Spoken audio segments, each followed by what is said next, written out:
National Laboratory, who will provide insights into threats and to how the U.S. government is working to help industry be more informed about the most consequential risks and to better plan and protect our grid. Energy and Commerce has led on enactment of several laws over the past decade to ensure appropriate national attention to cyber and physical attacks in our nation's critical energy infrastructure.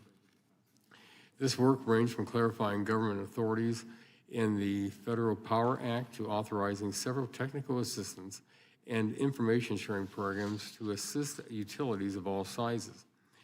The hearing today should inform us as we seek to update and reauthorize various provisions that aim to make the nation more secure.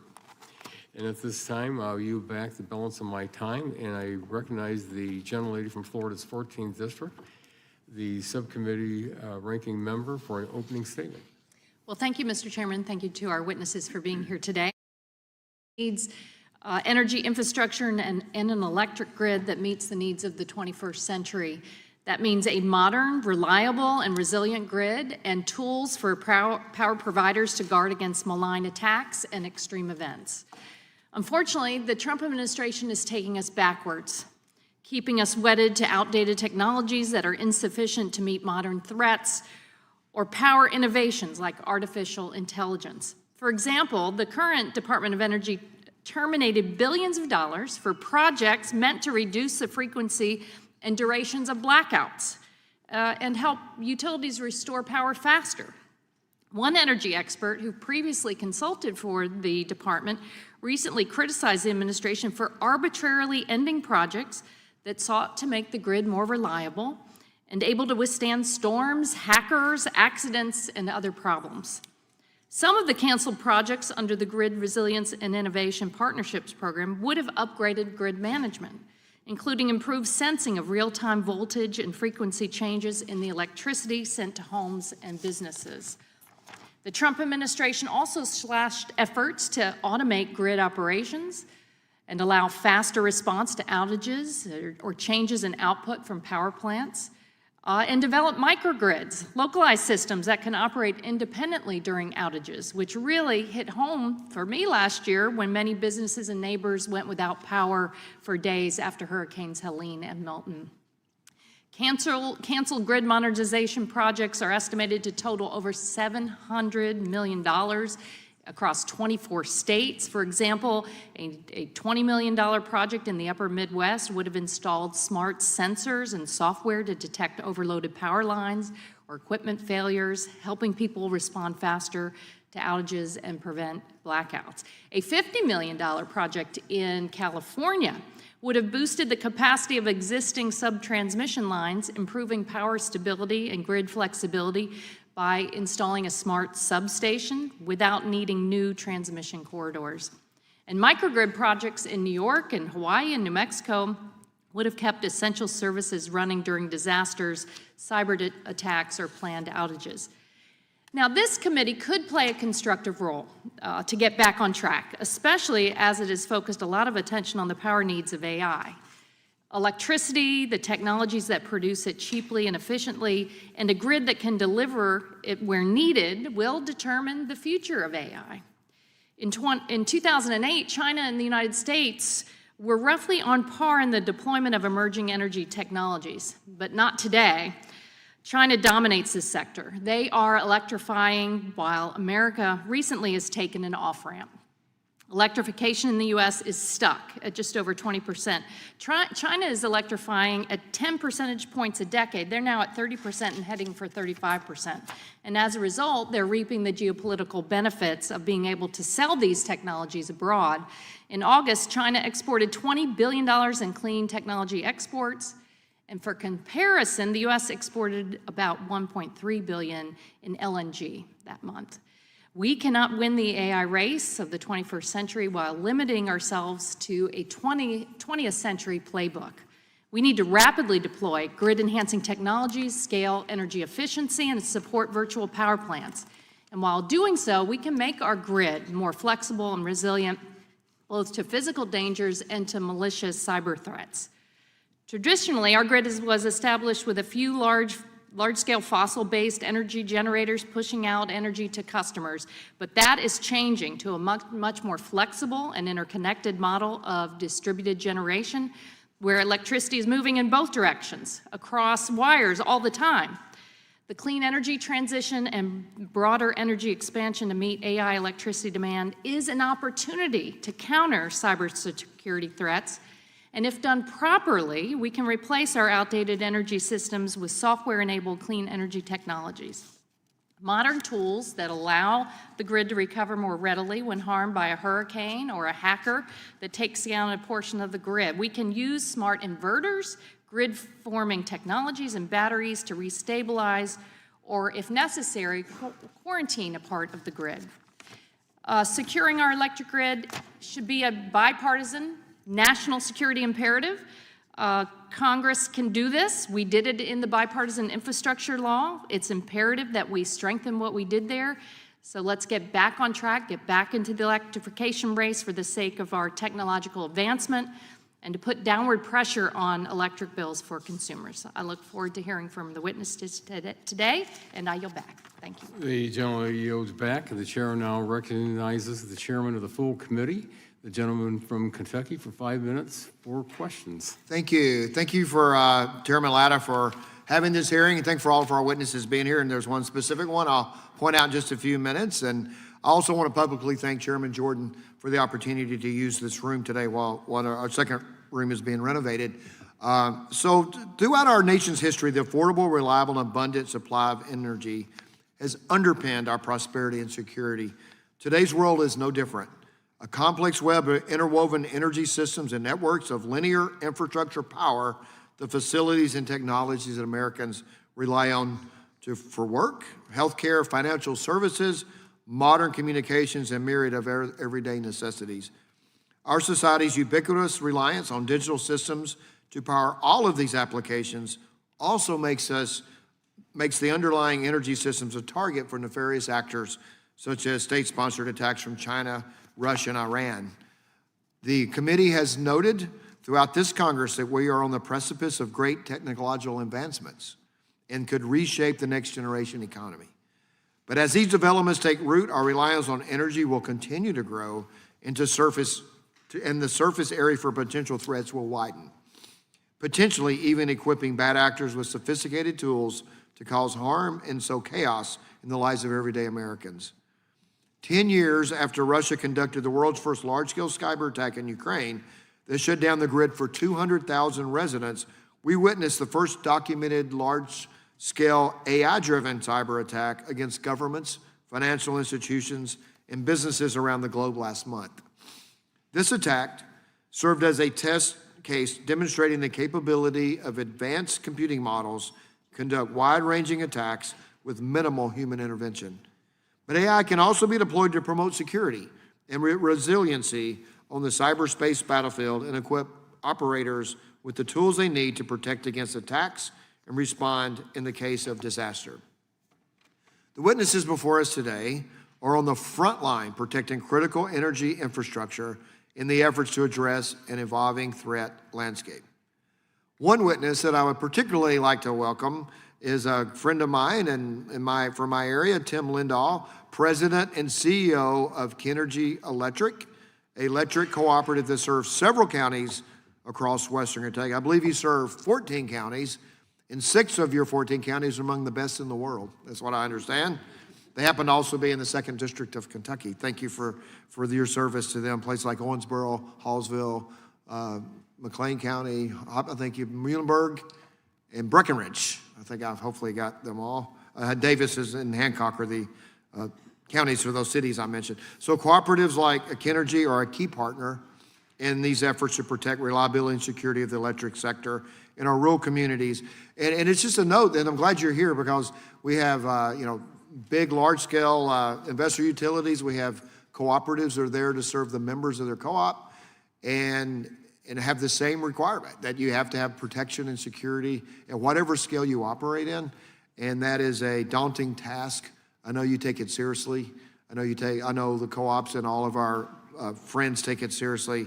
And we really appreciate you being here in this discussion.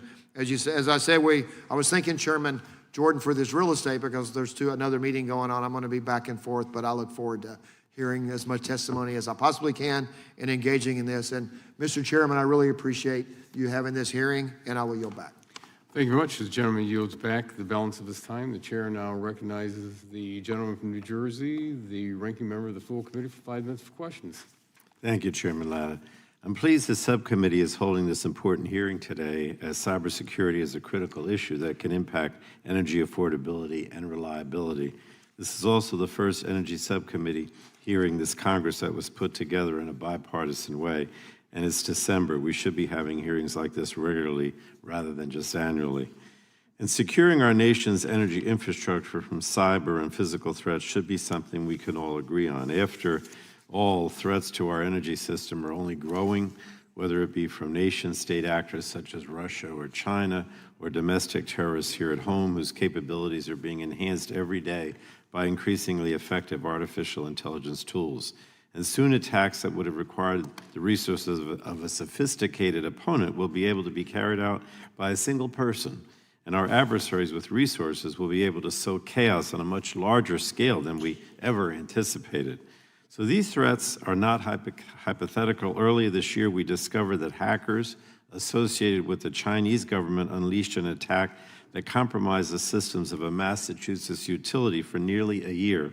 And I don't have to tell anyone the disaster that this could cause, both for the reliability of energy systems and for our mission to keep utility bills low. And that's why today's hearing is so important, and why we have discussed the many threats facing energy reliability this year, from President Trump's attack on clean, cheap energy to threats brought by extreme climate-fueled weather events, to challenges from data centers consuming enormous amounts of electricity.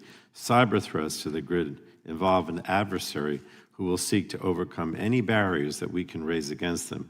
So we have to be in a state of constant evolution. Now, the interconnected nature of our energy systems means that any one threat cannot be viewed in isolation. Threats to a gas pipeline can quickly cascade into a threat to electric reliability. And because of this interconnectivity, we must ensure that experts from the Department of Energy play a key role in our government's cybersecurity defenses for the energy sector. And while agencies under the Department of Homeland Security can play an important convening role, it's the DOE, the Department of Energy, not Homeland Security, that has the critical relationships with all the relevant actors in the industry and has the expertise necessary to view threats in a holistic manner. And we saw this in the aftermath of the Colonial Pipeline cyber attack, when the Department of Energy took the lead on the federal response. I look forward to hearing about some of the work that DOE is doing in bringing together the energy industry to talk about threats that impact everyone. However, none of this work at the Department of Energy, it's not going to work, essentially, unless DOE is the agency that's properly staffed and has the resources to fulfill its mission. DOE lost more than 3,500 staff this year as a result of Secretary Wright and DOJ's reckless and relentless attacks on federal workers. We need to ensure that we have sufficient staff working on the issue of cybersecurity and that they get the resources at DOE and the funding that they need. Now, I was the chair of this committee in 2021, and then we passed a law establishing a number of cybersecurity programs at the Department of Energy and the Federal Energy Regulatory Commission. And many of those programs are now coming up for reauthorization and are ripe for examination to see what worked, what didn't work, and lessons we should all learn as we look to potential legislative action. So finally, I hope we can also discuss the security not only of our energy infrastructure, but of the supply chain that creates that infrastructure. During the last 10 months, the Trump administration has hobbled our efforts to reshore manufacturing in America, increasing tariffs, slashing tax credits that were designed to make American manufacturing competitive. And as a result, we're more dependent than ever on foreign sources for critical infrastructure components. And that's a vulnerability that could turn into a devastating weakness if we don't work to reverse it. So I hope to hear ideas on how we can turn this around today from all of you. And again, I thank you, Chairman Latta, and I yield back the balance of my time. Thank you. Well, thank you very much. The gentleman yields back the balance of his time, and this now concludes member opening statements. The chair would like to remind members that pursuant to the committee rules, all members' opening statements will be made part of the record. Again, we want to thank our witnesses for being with us today and taking time to testify before the subcommittee. Each witness will have the opportunity to give an opening statement followed by a round of questions from our members. Our witnesses for today are Mr. Michael Ball, CEO of the Electricity Information Sharing and Analysis Center and Senior Vice President of the North American Electric Reliability Corporation. Ms. Charlotte Artz, Security and Resilience Policy Area Vice President at Xcel Energy. Mr. Tim Lindall, the President and CEO of Kenergy Corp. Mr. Harry Krejsa, the Director of Studies for the Carnegie Mellon for Institute for Strategy and Technology, and Mr. Zach Tudor, the Associate Laboratory Director at the Office of the National and Homeland Security at the Idaho National Laboratory. We appreciate you all being here today. And before I recognize Mr. Ball for your 5 minutes, let me just mention, if you would pull the mics up close to you and press that button to make sure that that light has come on so we can hear you loud and clear. And at 1 minute, you'll see the green light go to yellow, so you have 1 minute left in your opening statement, and then when it goes red, we'd like you to finish your opening statement. So thank you again for being with us today, and Mr. Ball, you are recognized for 5 minutes to give your opening statement. Thank you. All right, well, thank you, Chairman Latta and ranking members and members of the subcommittee for inviting me and convening this important discussion regarding threats to North America's electric grid. My name is Michael Ball, and I serve as the CEO of the Electricity Information Sharing and Analysis Center, or EISAC. The EISAC is a clearinghouse for security information for the electricity industry of North America. It is operated under NERC, the organization designated by FERC as the Electric Reliability Organization for the United States. Our mission is to reduce cyber and physical security risk to the electricity industry by providing unique insights, leadership, and collaboration across the United States and Canada. We accomplish our mission by gathering, curating, and disseminating threat information in a timely and actionable manner. We do this with asset owners and operators to help mitigate the complex, evolving threats of the grid. The EISAC operates a 24/7 watch operation, develops analysis of ongoing incidents, and provides a suite of analytical products and services accessible to over 1,900 member organizations. EISAC membership represents more than 85% of the meters in North America and includes a range of utilities of all sizes and types, some of which are represented here with us today. The EISAC promotes cross-sector coordination and information sharing as well. This includes natural gas, communications, water, and finance. We work closely with our government partners, such as the Department of Energy, DHS, CISA, FERC, and the intelligence community. We maintain similar relationships with industry and government partners in Canada. To support the connective tissue between the private sector and the government, NERC and the EISAC are members of the industry's Electricity Subsector Coordinating Council. The ESCC, led by industry CEOs in partnership with senior government officials, seeks to operationalize security initiatives and coordinate around events that threaten grid reliability. We do this because the threat landscape is complex. It includes continuously evolving threats from sophisticated and very capable adversaries. Among the most advanced are nation states, the state actors, which are very well funded, and numerous public reports underscore how these adversaries focus on the electric sector. China, Russia, Iran, and Korea are monitored closely. Currently, Chinese cyber activities pose one of the most dynamic threats to our critical infrastructure. The sheer scale and persistence of Chinese cyber activities are demonstrated in the various typhoon campaigns that are widely reported on and lends credence to their ambition to target North American critical infrastructure. In addition to nation-state threat actors, the EISAC monitors domestic and international hacktivist and criminal activities. Cyber criminals have access to a wide array of tools and techniques supported by a stunning dark web ecosystem that fuels ransomware and other extortion campaigns that we see today. And unfortunately, activists and extremists see destructive acts against critical infrastructure targets as an opportunity to create impact in a way that draws attention to their ideologies and beliefs. The EISAC helps our industry counter these threats by fostering an active community of industry and government partners. A secure portal allows members to exchange and receive industry-recognized bulletin and alerts regarding irrelevant cyber and physical threats to the industry. Through this portal, EISAC provides analytical products with actionable content to support industry security teams.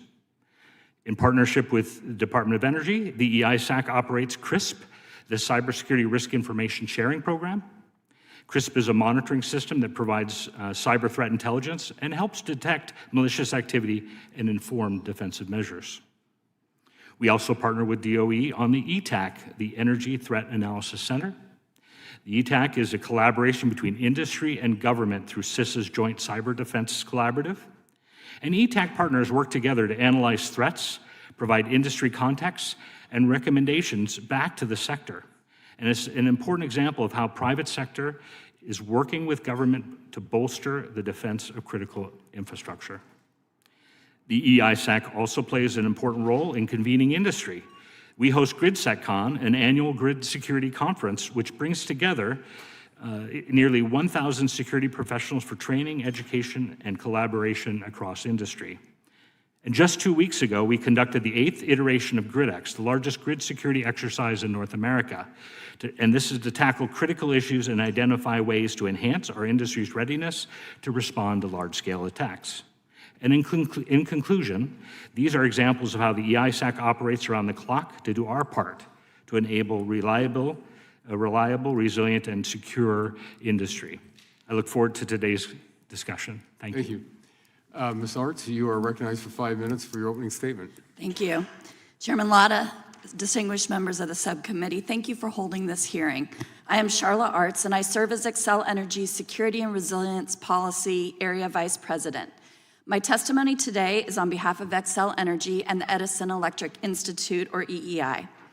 Xcel Energy is a member of EEI, which represents all U.S. investor-owned electric companies. EEI's members provide electricity for nearly 250 million Americans and operate in all 50 states and the District of Columbia. Xcel Energy is a large investor-owned utility operating in 8 Western and Midwestern states, serving 3.9 million electric customers and 2.2 million natural gas customers. For Xcel Energy and EEI's member companies, securing energy systems from all hazards, including cyber and physical threats, is a top priority. As you just heard from Mr. Ball, the threat we face from nation-state adversaries is real. It is advanced and it is persistent. As the frontline defenders of the nation's energy infrastructure, the private sector must be supported by the government to address national security risks. An essential component of that support is the timely sharing of actionable intelligence about our adversaries' tactics and their motivations. Armed with this intelligence, private sector experts can proactively architect security into their systems, hunt for adversarial activity, and mitigate the risks from these threats. An important example of this information sharing support and partnership is the Energy Threat Analysis Center, or ETAC, that Mr. Ball just described.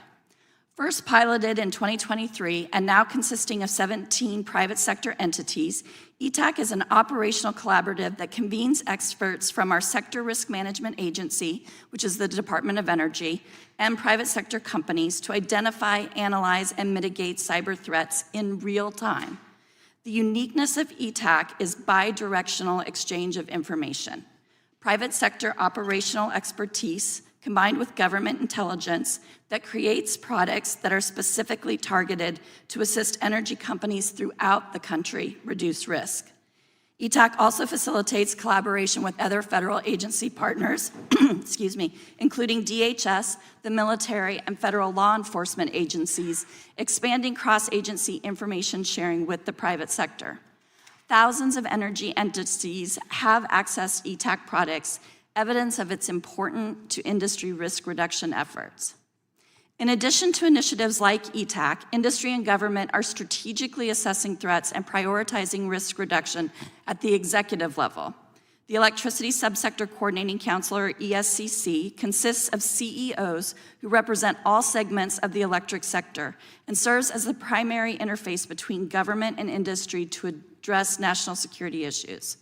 Importantly, this convening mechanism exemplified by the ESCC unifies government and industry action on reducing systemic risk. A prime example of the effectiveness of the ESCC is the prioritization of industry efforts to support critical military installations and their energy resilience needs during a time of increasing geopolitical conflicts. At all levels of our industry, the commitment to countering nation-state adversaries is active, and it must be supported by Congress and our government partners. To bolster this national security collaborative efforts, we ask Congress to do the following. First, Congress should authorize ETAC so that it can adapt to address evolving threats, allowing for the strategic advice from private sector partners. Explicit recognition of this program allows industry partners and DOE to jointly shape sector risk reduction priorities. Second, Congress should continue to provide resources for ETAC so that private sector partners are armed with actionable information to defend their systems. Assured resources provide certainty for the private sector investment in this capability. Third, continued recognition of the importance of the sector risk management agencies for risk reduction is essential. The energy system expertise contained within DOE and the National Lab Complex assures that risk assessment is informed by system operational understanding. Having DOE lead interagency engagement minimizes duplicative or conflicting initiatives that tax private sector resources. The security of energy infrastructure is essential to national security. Government and private industry both have roles to play, and we are committed to reducing national security risks. Thank you again for including me in the hearing. I look forward to the questions. Well, thank you very much for your testimony today. And Mr. Lindall, you are recognized for 5 minutes for an opening statement. Thank you, and good morning, Chairman Latta and Ranking Member Castor and other members of the committee. Thank you for the opportunity to discuss how electric cooperatives are working to secure the grid against the evolving cyber threats. My name is Tim Lindall, and I serve as President and CEO of Kenergy Corp., a distribution utility in Western Kentucky. I'm testifying today on behalf of the National Rural Electric Cooperatives, otherwise known as NRECA, which represent nearly 900 cooperatives nationwide. At Kenergy, we serve about 60,000 homes and businesses across 14 counties.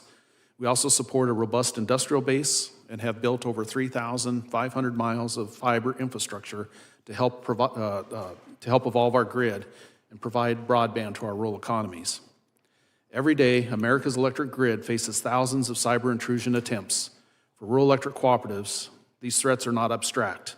They're real, they're sophisticated, and they're growing. Electric cooperatives are unique. We are private, independent businesses owned by the people we serve. We operate without profit incentive.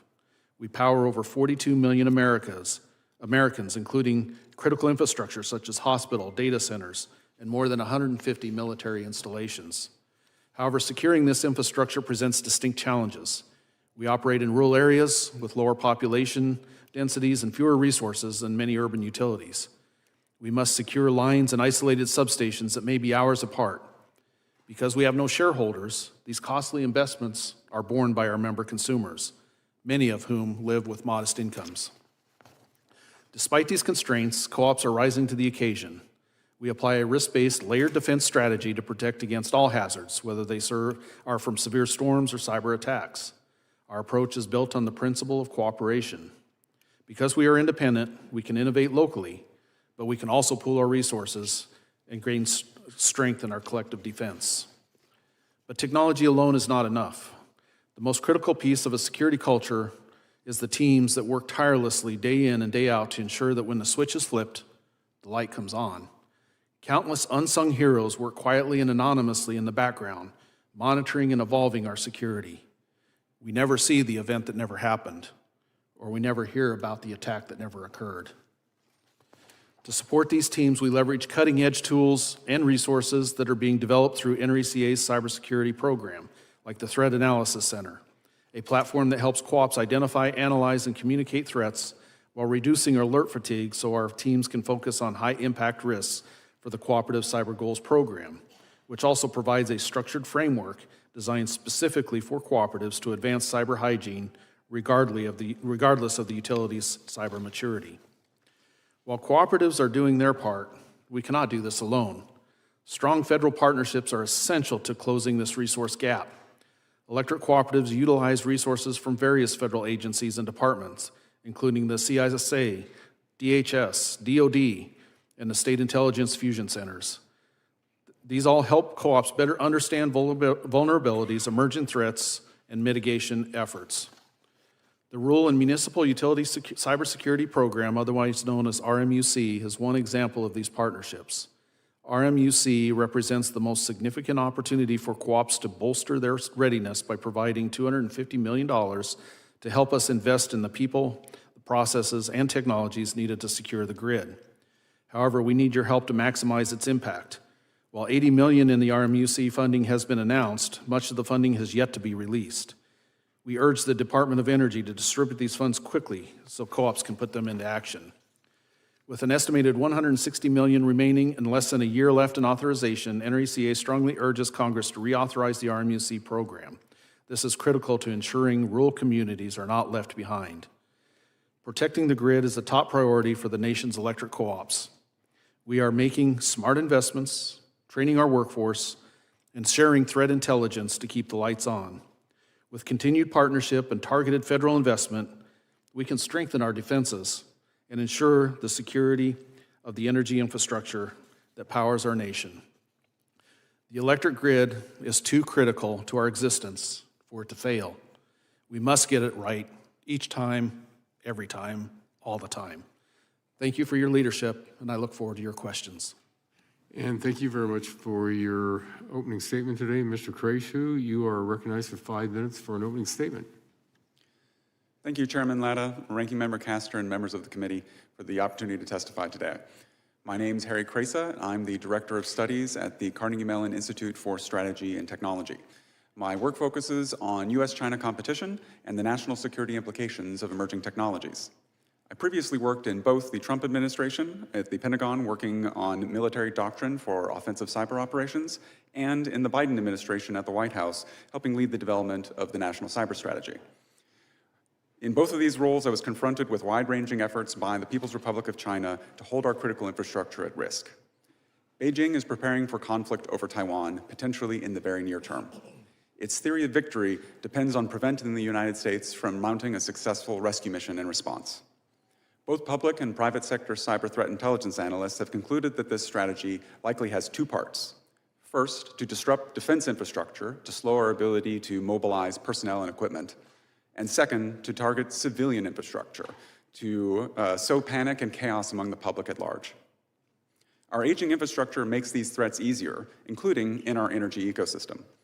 Today's electricity grid is too often a hodgepodge of digital tools sitting atop an analog foundation, creating seams where adversaries can slip in. Many cybersecurity specialists used to argue that the best way to handle this kind of challenge was to separate operational technologies from modern networks. In practice, we now know that is nearly impossible. Digitization has swept our world so thoroughly that even national security networks that are believed to be air-gapped often are found to have accidental and unknown internet connections during regular security sweeps and efforts to ensure their ongoing defensibility from adversaries abroad. The only way around this challenge will be through it, embracing modernization from top to bottom, as we've heard from many of the witnesses here today, to achieve that defense in depth that we need for our grid security and defensibility. America's AI build-out, reindustrialization, and broader electrification are in fact already demonstrating the benefits of such an approach. The energy technologies powering this transition, from on-site generation and battery storage to smart inverters and virtual power plants, were designed from the ground up with software at their core, enabling modern cybersecurity features and the ability to update and evolve in response to emerging threats. They are also enabling a smarter, more distributed grid architecture, one that is more defensible, resilient, and even self-healing, capable of quarantining disruptions and preventing cascading blackouts. These modern technologies are also opening a new frontier in energy security. Nuclear power, geothermal wells, and inverter-based resources and battery storage require little to no refueling, making them defensible against fuel disruptions, but also insulating homes and businesses from swings in commodity prices. This transformation would be a valuable asset in any Indo-Pacific crisis as well. Our allies and partners in the region, upon whom our forward-deployed forces rely for electricity and other infrastructure needs, are heavily dependent on maritime fuel shipments for their electricity. Modern, digitally native energy systems can not only be more defensible against cyber attacks, but they can also be more defensible against the naval risks that fuel tankers will likely face in any such conflict. But of course, there is a catch. Even as we modernize, too many components that make these systems possible, power electronics, precision magnets, batteries, and other building blocks that some refer to in aggregate as electrotech, are made in China. Beijing's dominance of the very technologies that could make our grid more secure and resilient, and that are defining the future of innovation around the world as we speak, is a strategic and competitive threat. We should treat these modern energy technologies the way we now treat semiconductors, as critical industries requiring greater visibility, investment, and control by the United States and our allies. I urge Congress to support more streamlined coordination between energy and national security stakeholders, procurement frameworks that reward secure-by-design systems, and sustained R&D in breakthrough technologies. I also urge you to build on the manufacturing reshoring progress begun by the energy tax credits in the Inflation Reduction Act and retained in the One Big Beautiful Bill Act. Doing so will ensure we have an energy system that is both more competitive and secure. If we do it right, if we do the kinds of efforts described by my distinguished co-witnesses here today, we could pour a new foundation for our electrical grid that delivers on the energy expansion that we are working through today and guarantee American security and industrial leadership for the next 50 years. Thank you for the opportunity to testify today, and I look forward to your questions. Well, thank you very much for your testimony today. And Mr. Tudor, you are recognized for 5 minutes for your opening statement. Chairman Latta, Ranking Member Castor, and members of the committee, thank you for the opportunity to testify. I'm Zach Tudor, Associate Laboratory Director for National and Homeland Security at Idaho National Laboratory, where I lead nearly 900 experts protecting U.S. critical infrastructure, including the power grid, from cyber and physical threats. As has been mentioned more than once, America faces unprecedented cyber threats to our critical infrastructure. The 2025 Annual Threat Assessment of the Intelligence Community confirms adversarial states are pre-positioning in U.S. networks to disrupt critical services at a time of their choosing. China is the most persistent threat. Through Volt Typhoon, Salt Typhoon, Flax Typhoon, the Chinese Communist Party has embedded itself in our energy, communications, and water systems to set conditions for destructive attacks during a Pacific conflict over Taiwan. They're winning without fighting, attempting to undermine our infrastructure and will to respond. Russia continues aggressive operations despite constraints from the war in Ukraine. From 2015's black energy attacks on Ukraine's grid to the 2021 Colonial Pipeline ransomware, Russian-affiliated actors have proven they can disrupt energy systems at will. Recently, Russian hackers targeted water systems in Norway and Poland and caused the Texas water treatment tank to overflow. Iran has targeted our water, energy, and manufacturing sectors, forcing a Pennsylvania water utility to shut down portions of its system in 2023. North Korea uses cybercrime to fund its regime, stealing over $1.3 billion in 2024, but has proven critical infrastructure capabilities through ransomware attacks that have disrupted hospitals, manufacturers, and energy companies worldwide. The United States faces significant risk as our adversaries exploit fundamental vulnerabilities. Our infrastructure systems are interconnected. Disruption in one sector cascades across others. We operate vast, digitized, privately owned infrastructure that's aging and under-resourced against evolving cyber threats. The electric grid is indispensable and a prime target. Russia and China are advancing capabilities to disable grid segments during a crisis. China's Volt Typhoon has infiltrated U.S. utility networks with intent for long-term disruption. Oil and gas infrastructure remains vulnerable. Colonial Pipeline showed how a ransomware intrusion in an IT network can trigger fuel shortages and panic buying nationwide. Iranian and Russian groups continue probing pipeline control systems. Telecommunication networks are critical infrastructure's nervous system. China has embedded hardware vulnerabilities in routers and switches. In September, the Secret Service dismantled devices in New York capable of disabling cell towers and the critical infrastructure dependent on real-time communication. Water systems are particularly under-resourced. EPA warns that over 70% of U.S. water systems fail basic cybersecurity best practices. Many lack full-time cyber personnel or continuous monitoring, making water infrastructure vulnerable and high stakes. Addressing these threats requires specialized capabilities that the Department of Energy's national laboratories can and have provided for many years. DOE operates 17 national laboratories to advance national economic and energy security while supporting other federal agencies' security missions. INL has defended critical infrastructure for over 2 decades. Our 890 square mile site provides unique capabilities to test threats and solutions at scale.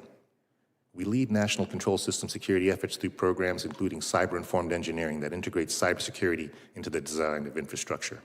Our consequence-driven cyber-informed engineering program strengthens system resilience through hands-on assessments. And the Cyber Testing for Resilient Industrial Control Systems, or CITRIX, program is supported by 6 national laboratories to test energy sector supply chain components in coordination with the private sector. Additionally, INL's test ranges offer unmatched infrastructure testing capabilities. We operate a utility-scale electric grid testbed and wireless communications test range. We maintain over 150,000 square feet of control system lab space to safely test cyber and physical threats at full scale. We work alongside DOE, DHS, and the Department of War to support testing, training, and large-scale exercises.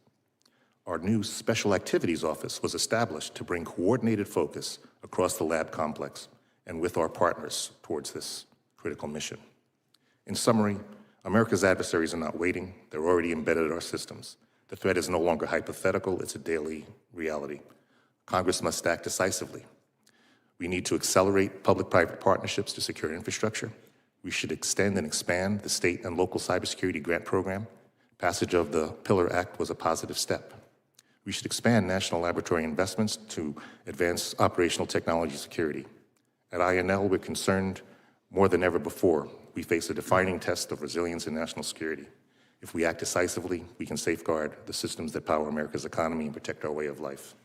Thank you, and I look forward to your questions. Well, thank you very much for your testimony, and that will conclude our testimony, our opening statements from our witnesses, and we'll move into the question and answer portion of the hearing.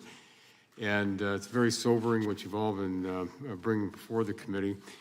And with that, I'm going to recognize myself for 5 minutes for questions. If I could start, Mr. Ball, with you.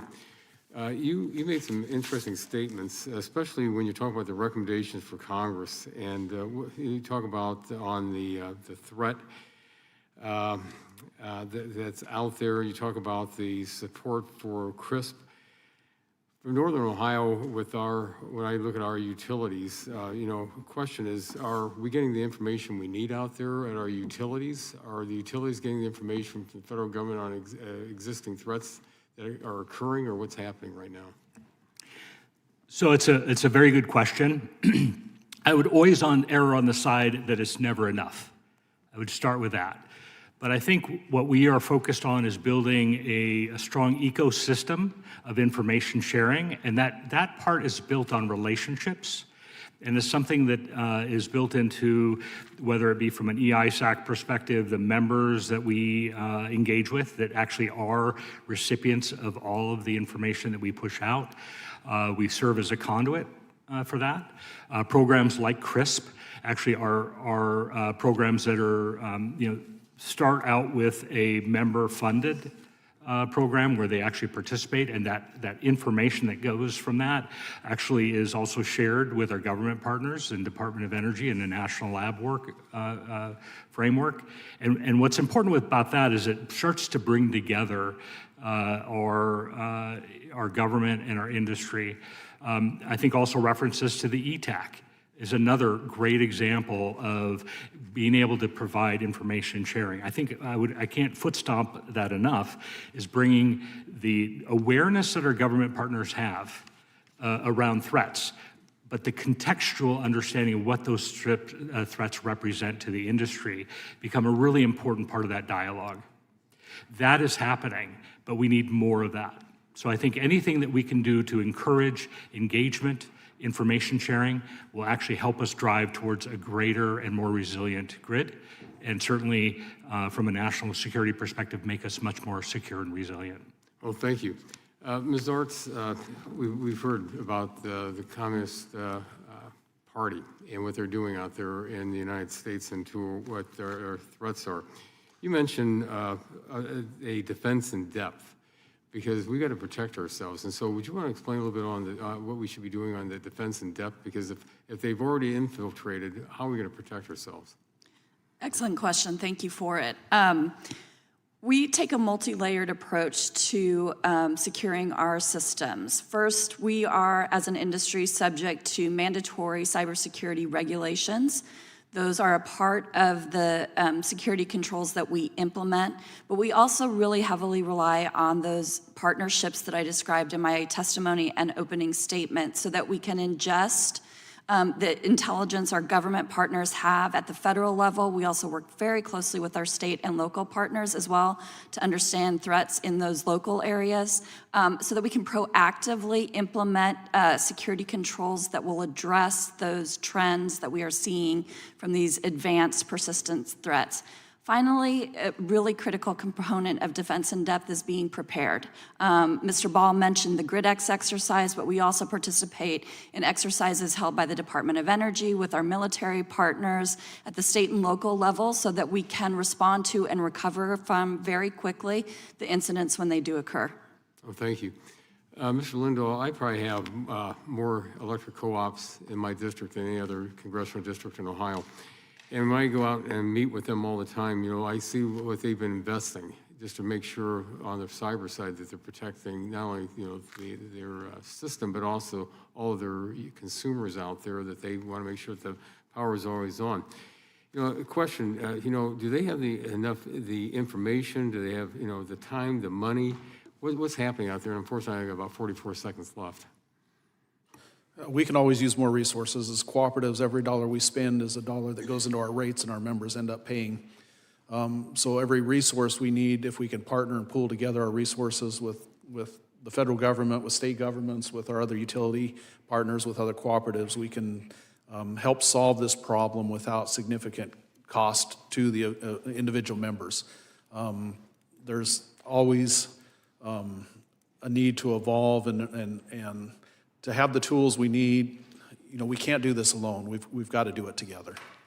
Well, thank you. And with my just remaining about 5 seconds, I have additional questions that I'll submit for you all because these are really important questions that we've got to get resolved to make sure we protect the grid.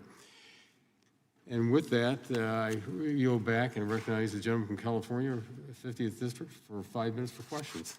Thank you, Chair Latta, for holding this important hearing. You know, I just want to say that what you've told us is very alarming, and I really appreciate you taking the time to come down here and tell us that.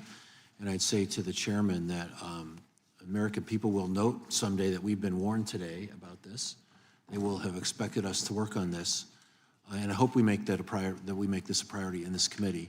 Also, just say parenthetically that I saw you don't pay attention to this, but the congressional schedule this year again came out. I believe it has us on the plane more days than it has us in D.C. I think that really inhibits the ability of all committees, but including this committee, to work on important issues like this. And I was sorry to see again, despite our protests, that we could do better, that the committee schedule itself will inhibit us from having enough meeting days to deal with important issues like this.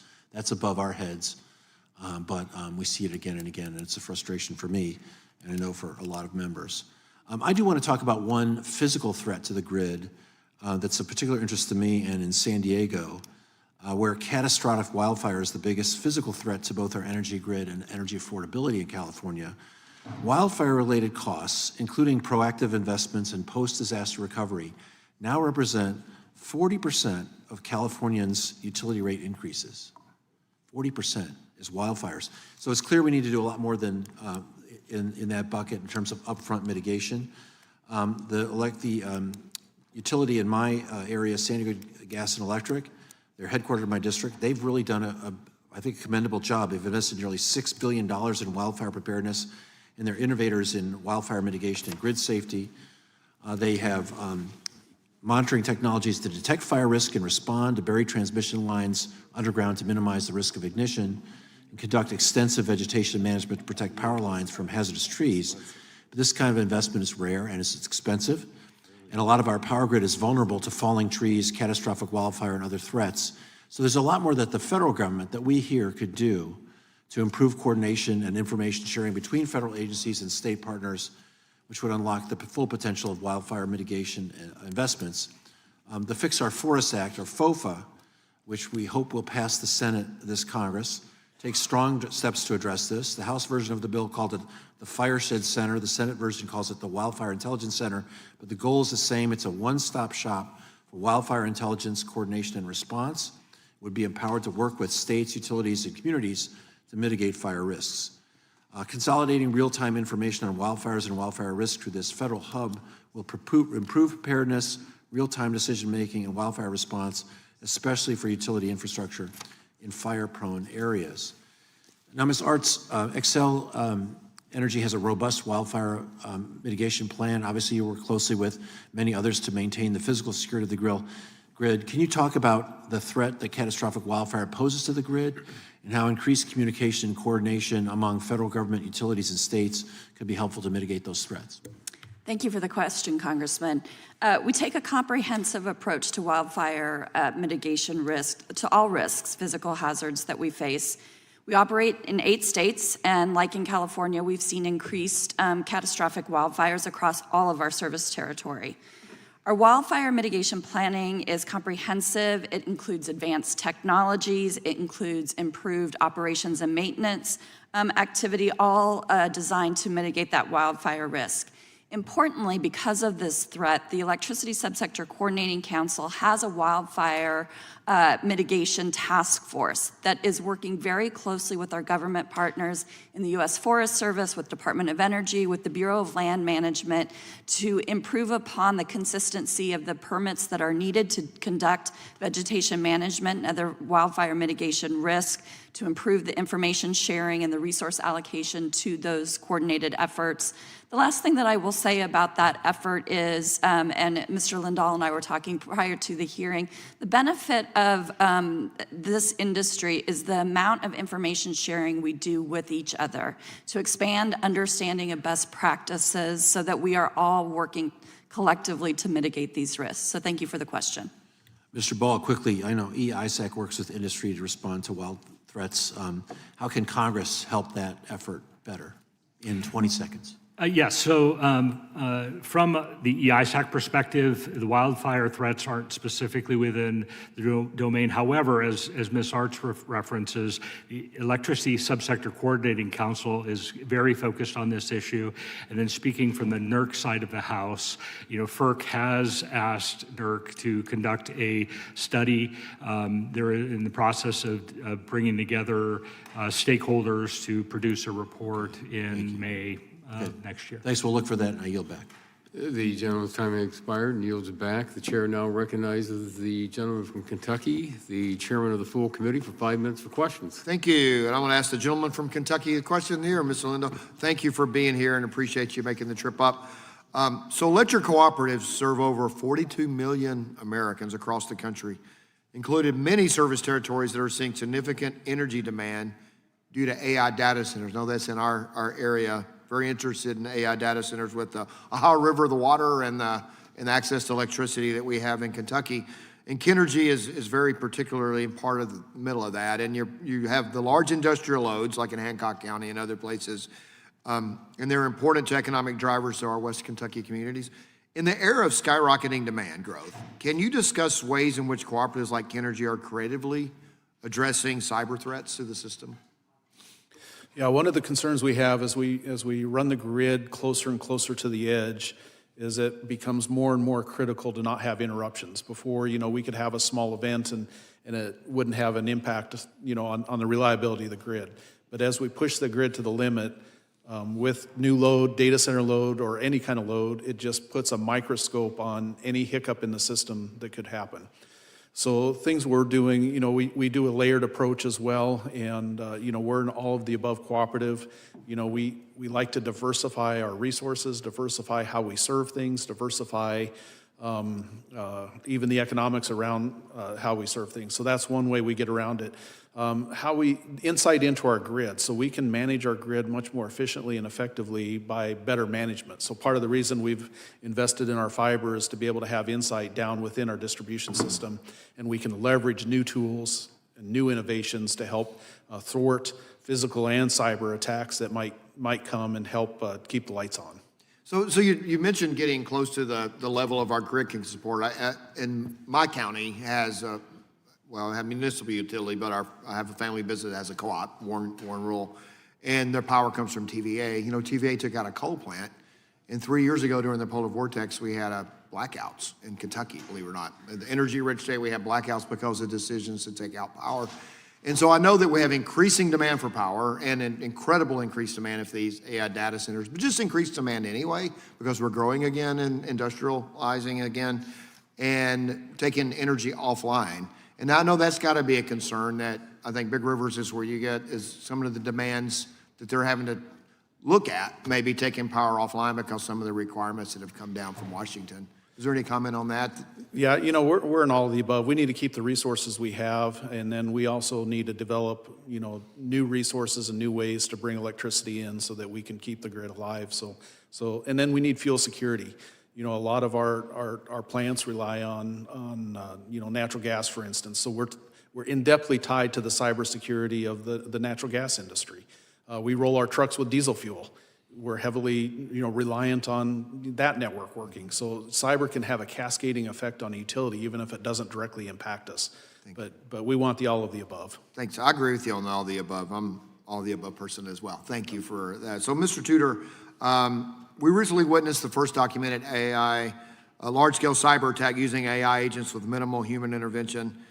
AI innovation will create tools to protect critical infrastructure, but bad actors can use them, as we saw with China and Russia, or could see with China and Russia. How might AI widen the attack landscape on our critical infrastructure, and how is INL working to foster innovation in AI development to address these risks? So what's the risk of AI, and what are you doing to counter with AI? Yeah, thank you for that question, Congressman. And yeah, the risk of this really pervasive new tool hasn't been lost on us. And I will say that AI in its various forms has been used in critical infrastructure, you know, defense, in operations for quite a long time. The onset of generative AI has really caught all of us as we go forward. But this new tool does, you know, allow adversaries to you know, leverage the existing manpower they have, and China among those adversaries has a lot of manpower. It can also enable the defenders at the Idaho National Lab and with other partners such as Oak Ridge, Pacific Northwest. We've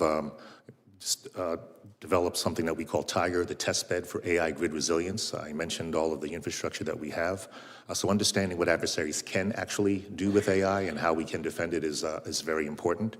We're also building on our cyber testing for resilience and control systems program to make sure that we understand what it means when a control system, a vendor-provided system, has AI in it, and what critical vulnerabilities might be included in that, and how we can mitigate them.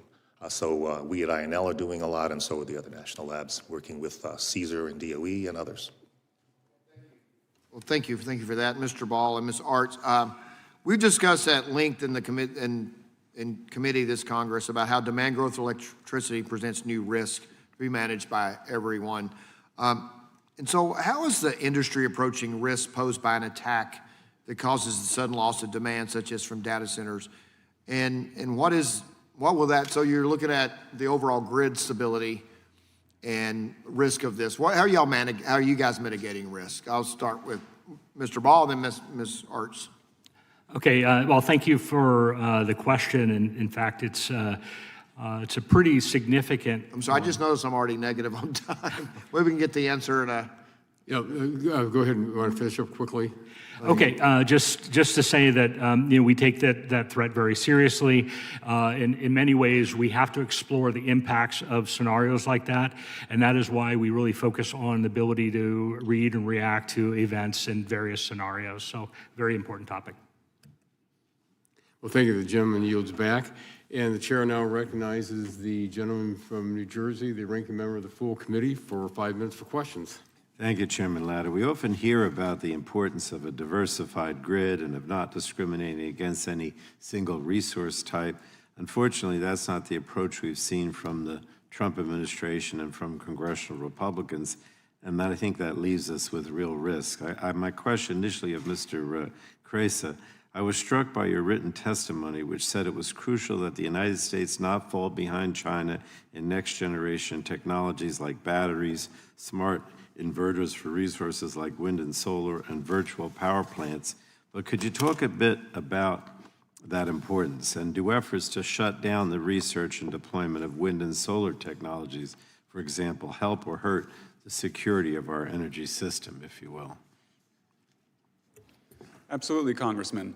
The basket of technologies that many are beginning to refer to as electrotech or electro-industrial equipment are increasingly forming the foundation of our economy today and are going to infuse every part of it tomorrow. Technologies that generate and store electricity, that manipulate and move it, that range from batteries to advanced compute to advanced sensors, autonomous vehicles. These are the technologies that are going to define the pace of industrial competition in the future. And they're critical not only to our electrical grid, but for many sources of innovation that we see on the horizon. And it is indeed very troubling that the People's Republic of China has quite the head start on manufacturing many of these technologies. But the simple reason for that is that PRC had a head start on manufacturing smartphones and computers. Many of these key pieces of electrotech machinery are downstream of those initial industrial investments. And so the bad news is we are quite behind now on a variety of critical strategic technologies. But the good news is that if we can make progress in some of them, we'll enjoy spillover benefits in other competitive areas. Because the truth is that a smartphone, a robotaxi, or a fusion reactor are all very different technologies, but are fundamentally made up of many of the same components. All right, thank you. I want to turn to Mr. Ball. I wanted to turn to the network of organizations that help keep our energy system secure, including the Electricity Information Sharing Analysis Center, the Electricity Subsector Coordinating Council. Many of these entities are focused primarily on the utilities that handle the transmission and distribution of electricity, and that's important. But in many parts of the country, including New Jersey, the actual generation of power is handled by different companies, separate from the utilities. But those companies are just as much an integral part of the power sector as any load-serving utility that owns wires or sells power to consumers. So, Mr. Ball, could you talk about the efforts by NERC, or that NERC has made, to include independent power producers in the Electricity Information Sharing and Analysis Center, and how can we ensure that those entities are getting the support they need to keep the system secure and online? About a minute, because I want one more question to go. So just to try to answer that very good question, one of the things we look at the information sharing fabric that we work with, it's a neural network of resources. I talked about different ISACs. I talked about our membership. You know, one of the things we don't, from an EISAC perspective, all of entities have the ability to participate with the ISAC. In fact, we work with a lot of entities, even with NRECA, who are in fact distribution organizations, and we channel information through to them as well. So we are not bound by necessarily those areas, but I think we can always do better. And it's certainly an area that we're continuing to see growth, and not only in terms of engagement and information sharing, but actually engagement. We had, in last GridX exercise, we saw a 70% growth in small utilities participating, and that represents a lot of distribution as well. So I think we're seeing progress there, more to do. All right, thank you. Let me just reiterate what I said in my opening statement, which is that the Department of Energy plays a vital role in cybersecurity. Its expertise must be represented in any governmental conversations about the cybersecurity of the energy industry. And I could just go down the line and ask if everyone here agrees. Quickly, Ms. Artz. Yes, we heavily rely on the Department of Energy's expertise to enhance our national security efforts. Mr. Ball, quickly. The answer is yes, and we are heavily engaged with them. Mr. Krejsa? Yes. Mr. Lindall? Yes. And Mr. Tudor? Absolutely. All right, thank you, and thank you, Mr. Chairman. Thank you very much. The gentleman yields back, and the chair now recognizes the gentleman from Alabama's 6th District for 5 minutes for questions. Thank you. I want to talk a little bit about the energy policies of the past administration and the emphasis on green and reliable and affordable, which I was just looking at some of the increases in energy costs just from 2021 to 2024. 2025 is up 34%. And I think it's a lot of it has to do with what NERC reported as the number one threat to the grid, the change in the fuel mix. But what doesn't often get reported is how much it's costing residential consumers, and that percentage that I quoted, 34% increase is in residential energy cost. So it's created an enormous problem for a lot of families around the country because of the investments that are made. And I'm like Chairman Guthrie, and the rest of my colleagues, I'm for all the above. But there's a hard truth that needs to be acknowledged, that this transition is extremely expensive, and it gets passed on to the consumers.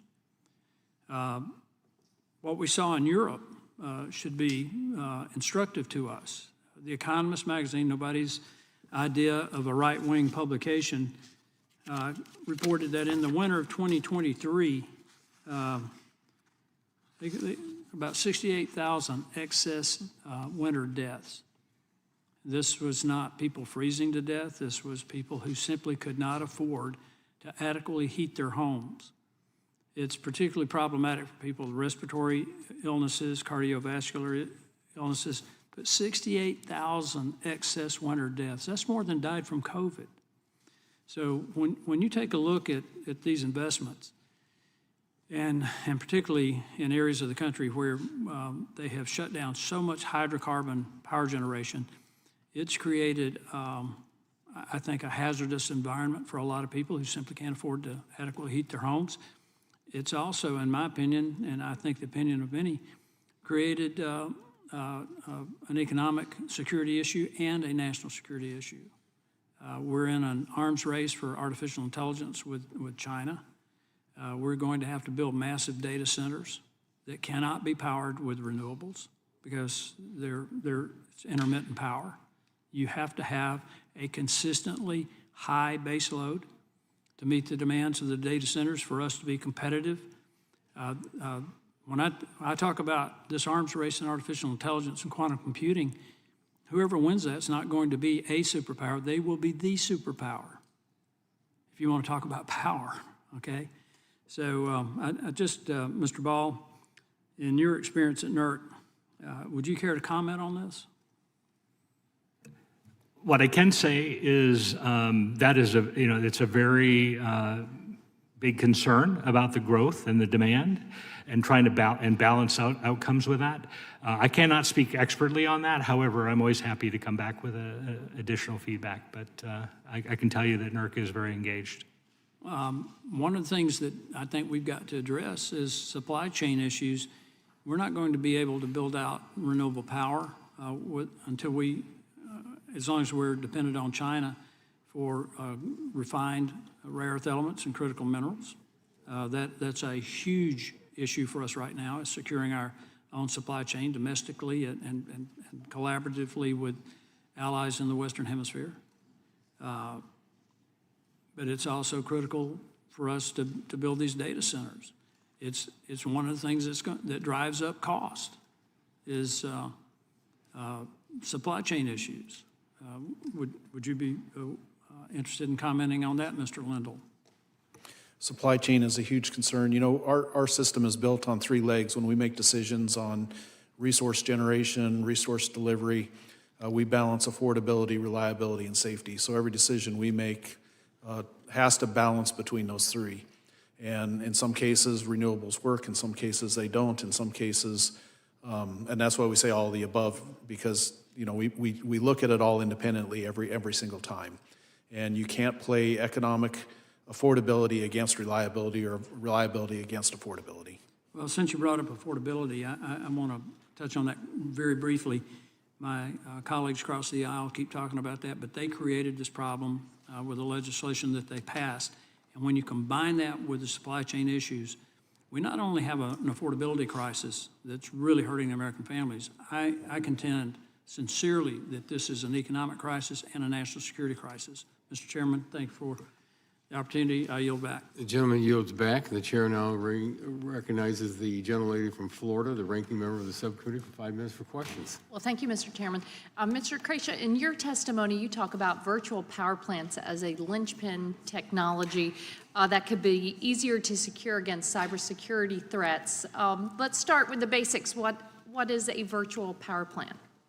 Thank you, Congresswoman. A virtual power plant is essentially a network of small energy assets that have been stitched together by sophisticated software to function as though it is a single large dispatchable asset that the grid can turn up or down. Think in terms of home batteries, smart thermostats, even flexible industrial loads that can be aggregated together to function as though it were a dispatchable power plant.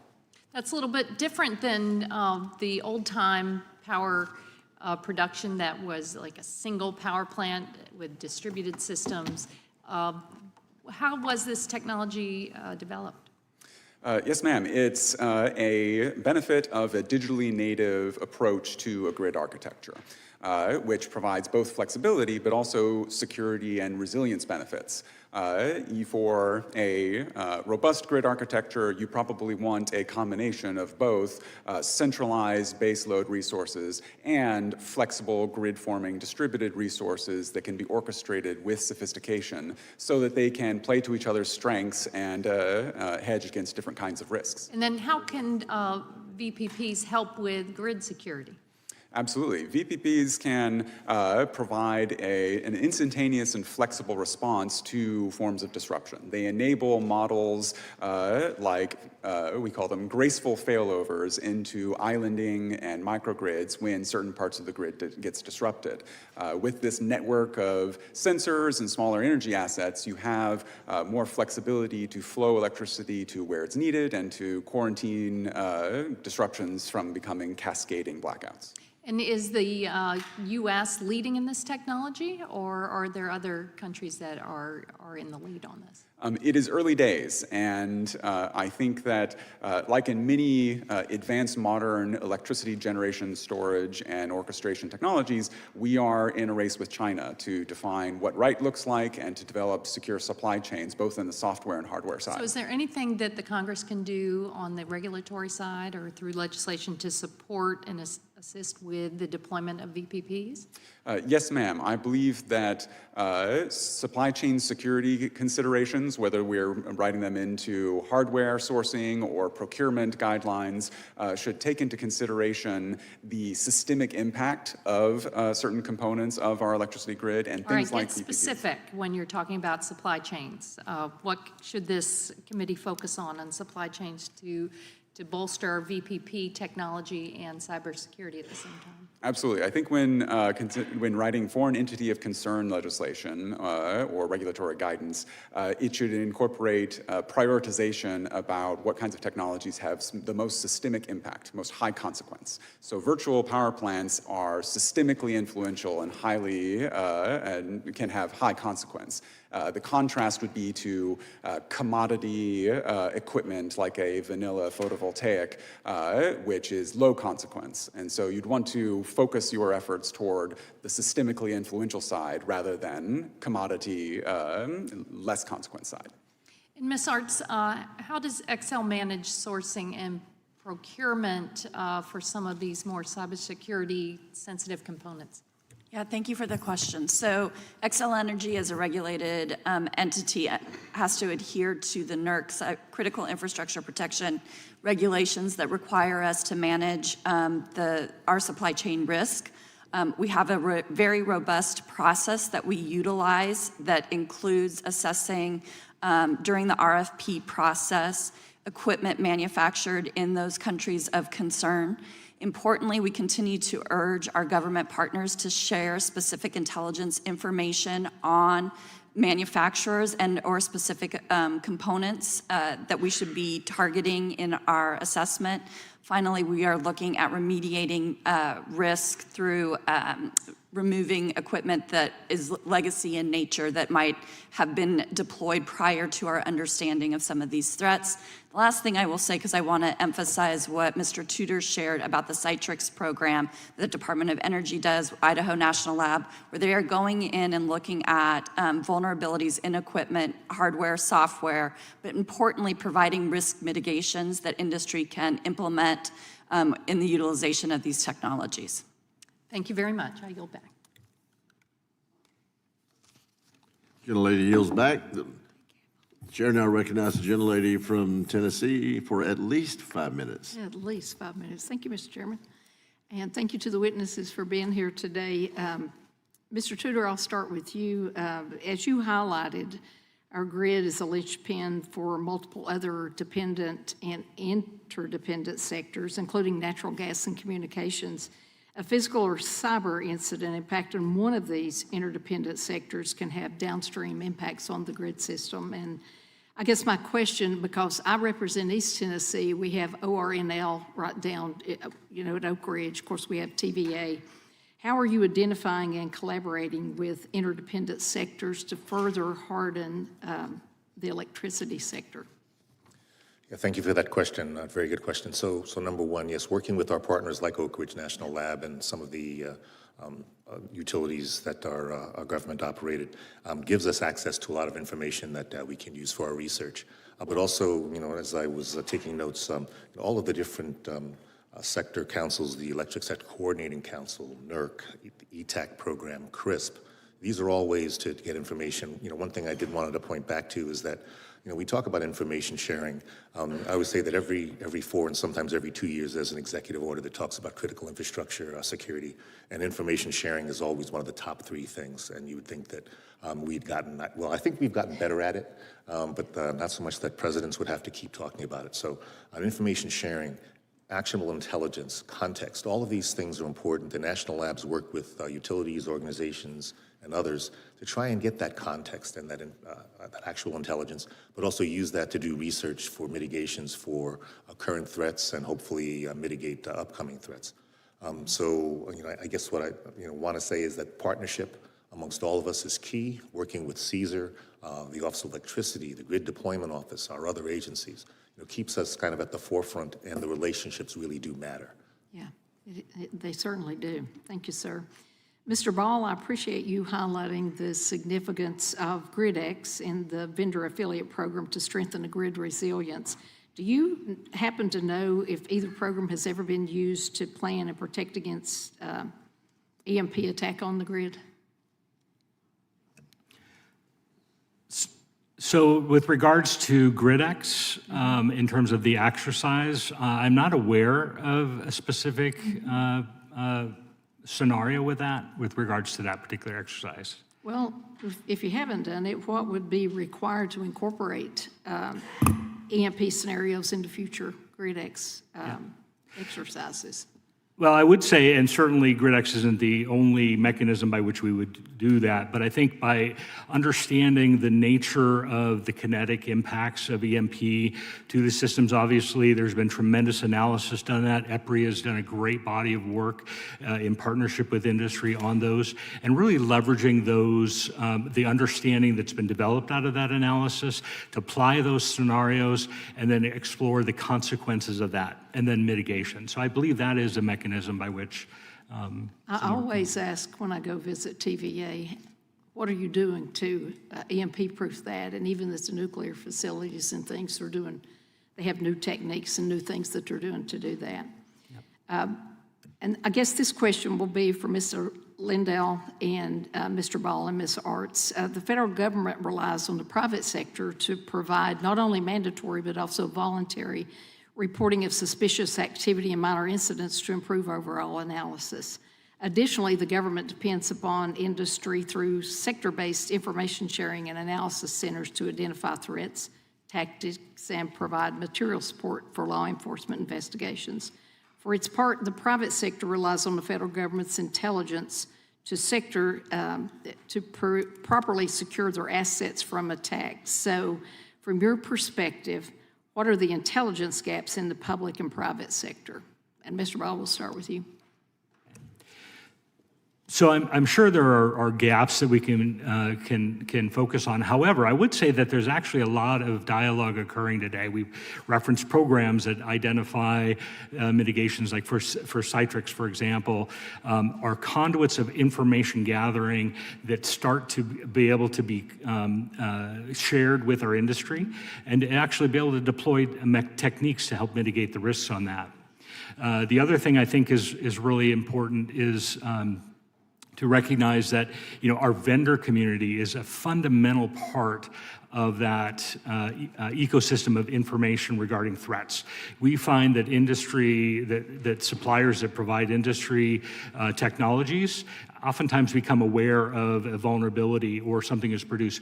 We want to make sure that we are collecting that information, whether it is through government sources or not.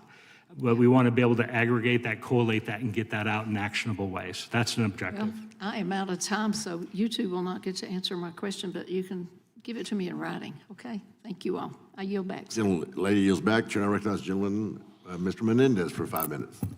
Thank you, Chairman. To all of the panelists, are you familiar with President Trump's March 19th executive order titled Achieving Efficiency Through State and Local Preparedness? Just show of hands. Most of you are. Okay, I'll read section 1 to you. Common sense approaches and investments by state and local governments across American infrastructure will enhance national security and create a more resilient nation.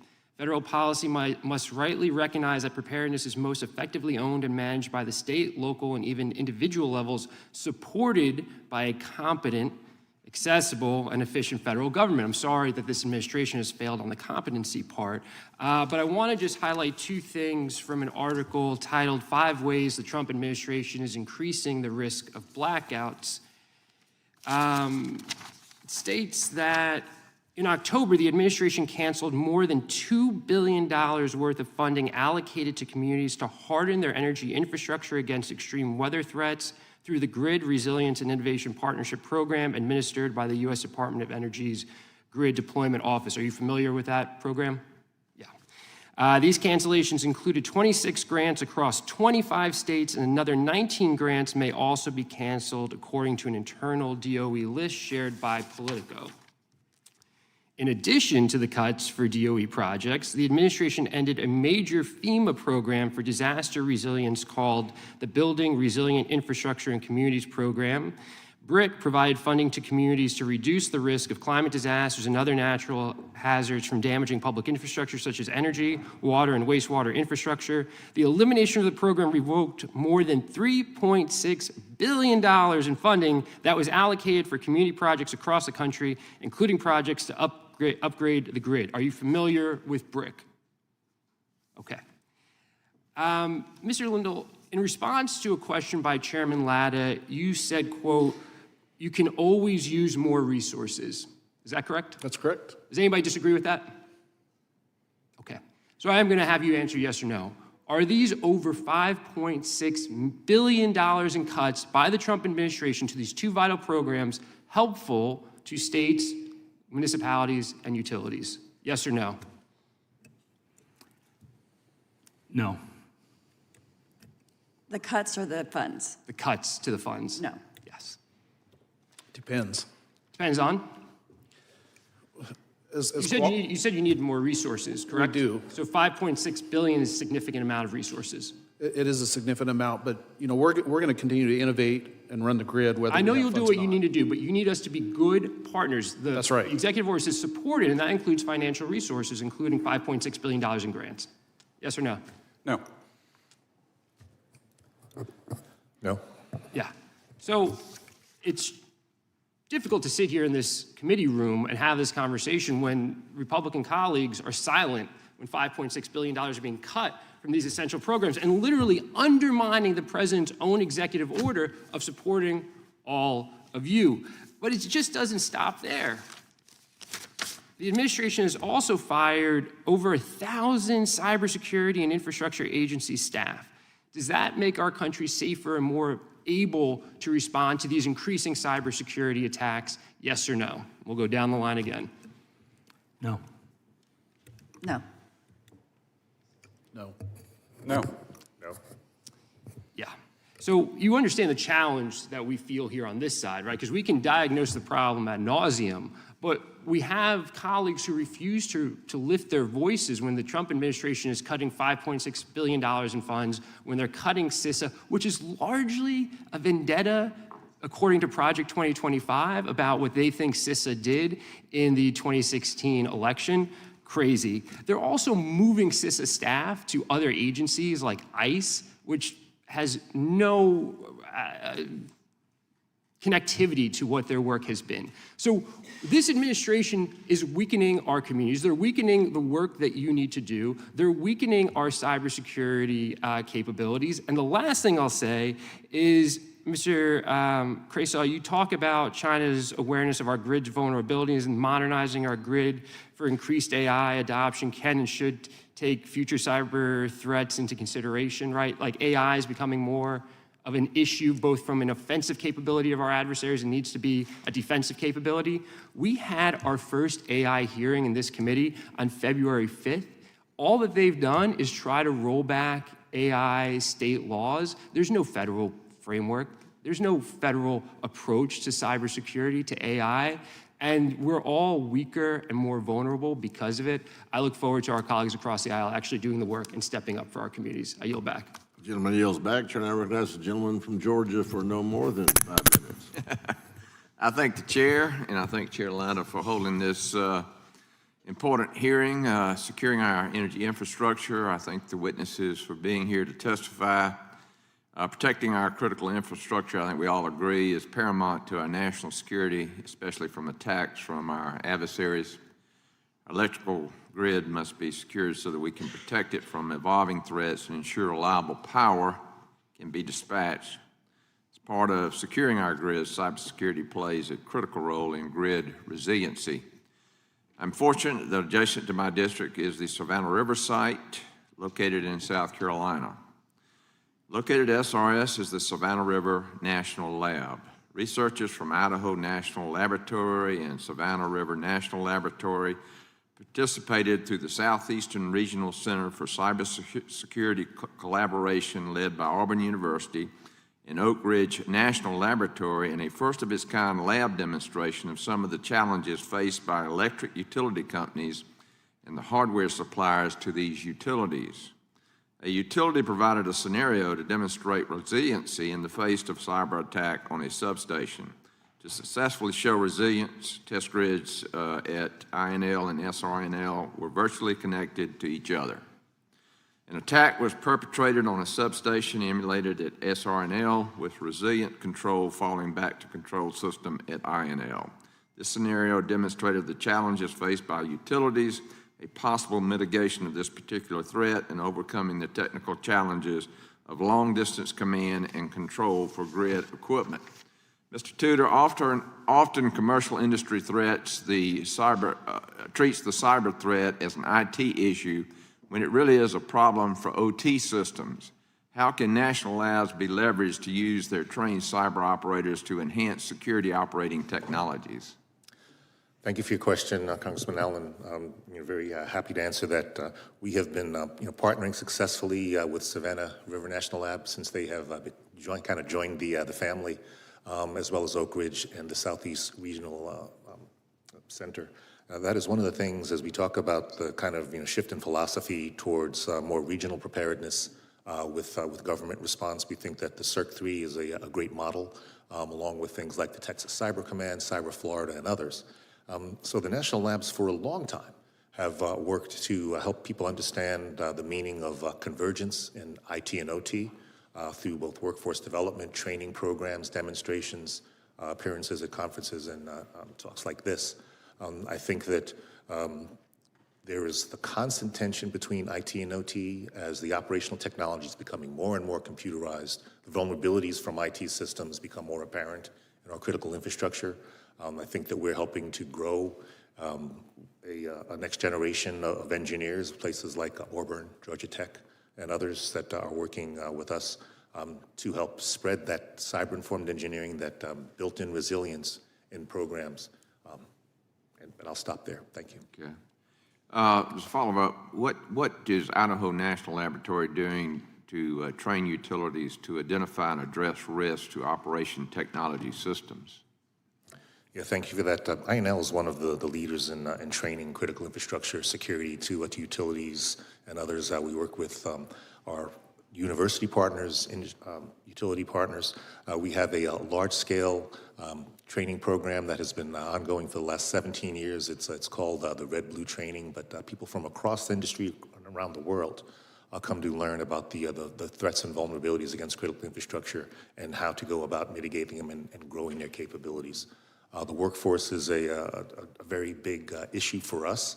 We know that places like NRECA and others may be under-resourced, and larger companies, larger organizations, things, once again, NERC, FERC, the excels of the nation, help to develop some of the capabilities that can then be given to the rest of the industry so they don't have to spend that kind of research dollar. Thank you.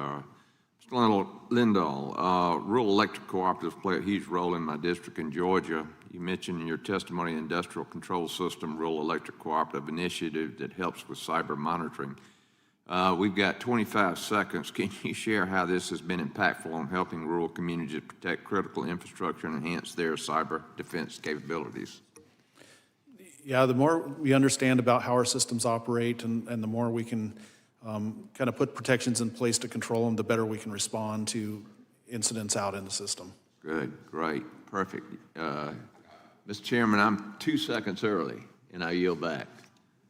The braggadocious gentleman yields back, and the chair now recognizes the gentlelady from Virginia for at least 5 minutes.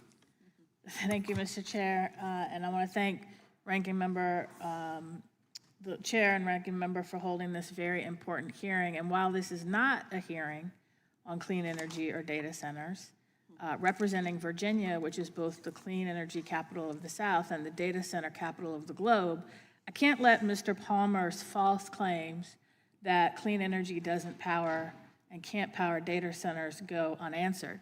And I would invite the gentleman from Alabama, and as a matter of fact, the entire subcommittee, or the full committee even, to come to Virginia, to come to Henrico County, Sandston specifically, to tour the Meta Data Center, which I toured during one of our mini recesses. The Meta Henrico Data Center is supplied with 100% renewable energy from new sources, from new projects specifically built to support the data center's operations, and new solar projects that add more than 500 megawatts of reliable energy to Virginia's grid. And that's because the data center's campus itself was designed to be energy efficient, and they focused on both energy efficiency and clean and renewable sources. Two things that the Trump administration, with the help of our Republican colleagues, are trying to gut. It's not just Meta, though. Amazon states that its data centers are powered by clean energy with 100% of the electricity consumed by its operations, including its data centers, matched with renewable energy in 2023. So if anybody would like to come to Virginia and tour this 100% clean energy powered, solar powered data center, just let me know. I am happy to arrange a tour. But let me get back to what we're supposed to be talking about today, which is grid security. Now, as Chair Guthrie mentioned earlier, we've seen nation states use AI to enhance and automate cyber attacks against American corporations and entities. Mr. Krejsa, with the explosion and availability of AI chatbots and large language models like the one we saw used in the attack that Anthropic revealed last month, how should we be preparing for the eventuality that an increasing number of non-state actors, including foreign terrorist organizations, will seek to leverage these now widely available technologies to target America's critical energy infrastructure? And how can we increase our adaptability to this threat? Thank you, Congresswoman. Indeed, the explosion of AI technologies are lowering the bar for how much resources and expertise you need to mount a malicious cyber campaign. And as a result, we're going to need to take defense more seriously across the digital ecosystem, and in particular in our critical infrastructure. And I think the answer is going to be modernization from top to bottom. Thank you. And as a follow-up, to what extent have we established a whole-of-government approach that ensures that government agencies and interagency entities are working with utilities and other private partners to monitor, prevent, and react to cyber threats to the grid? And to what extent, if at all, should we be looking to better leverage the resources of interagency efforts to bolster the security of the grid? And again, Mr. Krejsa, this one's for you. I think we are standing on a strong foundation built from the last few decades of hard-won lessons in defending our infrastructure from physical and cyber attacks, but it needs to continue to evolve to be flexible to the modern realities facing us in the years ahead. Who makes up the energy stakeholder ecosystem is changing. We are getting more entrepreneurs, more diffuse and diverse sources of dynamic, new, inventive technologies that need to be folded into our existing information sharing and threat response ecosystem. And in your testimony and in your response to one of my questions, you note that America's current electric grid is a hodgepodge of outdated analog technology and more recent digital tools and components that create seams through which bad actors can gain access, compromise, and attack the grid.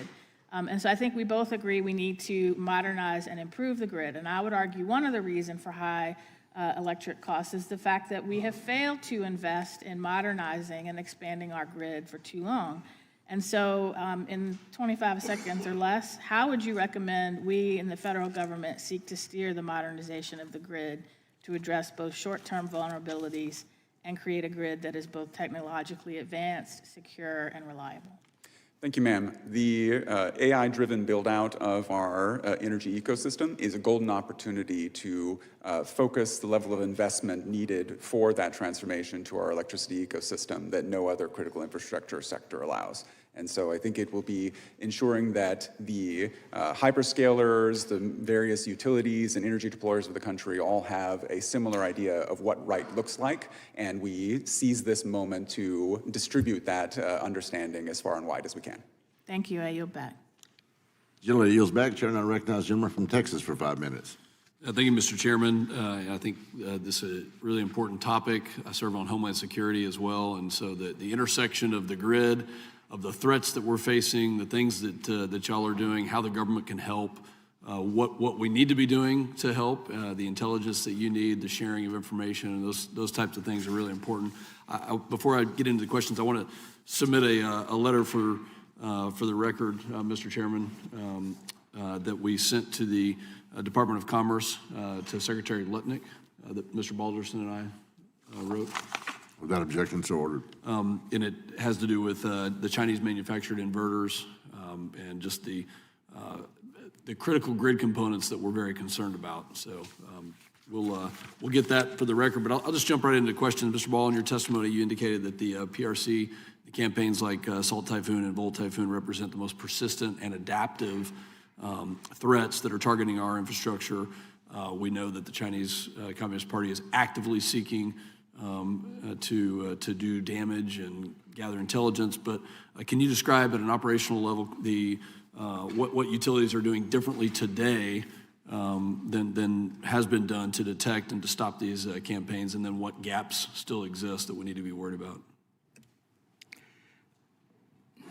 So I think the best way to describe that is I think we see an industry that is evolving in its capabilities, and it's based on awareness. I think we have seen a significant awakening, and I'm not saying it's enough, but we have seen a significant awakening to the threat with our industry. And when it boils down to it, despite the sophisticated capabilities that threat actors like the PRC has, a lot of the things that make us resilient still boil down to basic practices. And making yourself and our utilities, and we need to continue to bolster that capability. Our industry, whether it's large IOUs or down to the municipals and cooperatives, I think you're hearing even today how this industry is awake to that. And I think we need to continue to empower them to be able to build a more resilient system. Are you seeing that there are other state actors that are seeking to exploit the Chinese-made inverters? It's a good question. I think that we don't see any, from my perspective, my purview, I necessarily can't comment or see any different threat actors utilizing the same core technologies to exploit it. But I would say that threat actors of all sorts, if there is a vulnerability in a technology, they will seek to exploit it. And that can range from sophisticated threat actors all the way down to criminals, folks that want to monetize vulnerability by attacking. Mr. Lindall and Ms. Artz, I'll get to you on a question here in a second, but same thing for you. We have a lot of rural cooperatives in my district. I think I overlapped with something close to 15 or so. The gentleman behind you could probably answer that question for me. But what kind of threats or vulnerabilities or gaps are you seeing specifically in the rural cooperative? We see the same threats, I think, that every other utility sees. I don't think, a threat actor doesn't differentiate between a small cooperative and a large utility like an Xcel Energy. And we put the layers in place, and we don't necessarily care where the threat comes from. We care that we have things in place to prevent it from happening and be able to respond to it once it does happen. However, with information sharing, we do need the tools so we understand what the threats are, and we can develop the tools to mitigate them. Are you getting what you need in the form of intelligence, information sharing, and an awareness of the threat as our intelligence community sees it? Are you getting that in a timely manner? It's a good foundation. I think it's working, and it's working now, but we can always evolve and improve. I'll take that for we need to improve. Ms. Artz, you mentioned in your testimony that the Chinese state-sponsored actors have already compromised multiple U.S. critical infrastructure providers with the intent to disrupt operational controls. How have the cybersecurity practices changed in response to these threats in these nation states?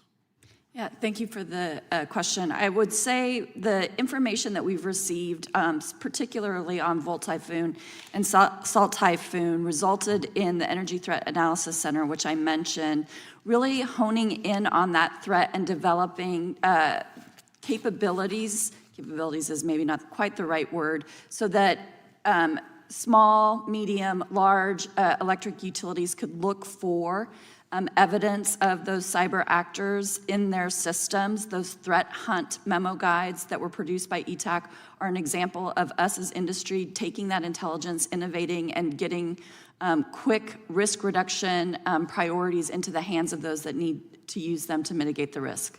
Thank you. My time's expired. Yield back. Gentleman yields back. The gentlelady from Colorado is now recognized for at least 5 minutes. Thank you, Mr. Chairman. First I want to talk about sort of this principle I always keep hearing my Republican colleagues talk about every time we have an energy subcommittee hearing, and Mr. Palmer talked about it today, which is, he said, quote, we all believe we should have an all-of-the-above energy strategy. I guess I just want to go down the panel, and starting with you, Mr. Ball. Do you believe we should have an all-of-the-above energy strategy, and each person can just answer yes or no? Absolutely, you can see the complexity. Yeah, Yes. Ms. Artz? Yes. Mr. Lindall? Yes. Yeah, Mr. Krejsa? Yes. Yes. Okay, so everybody thinks we should have an all-of-the-above energy policy.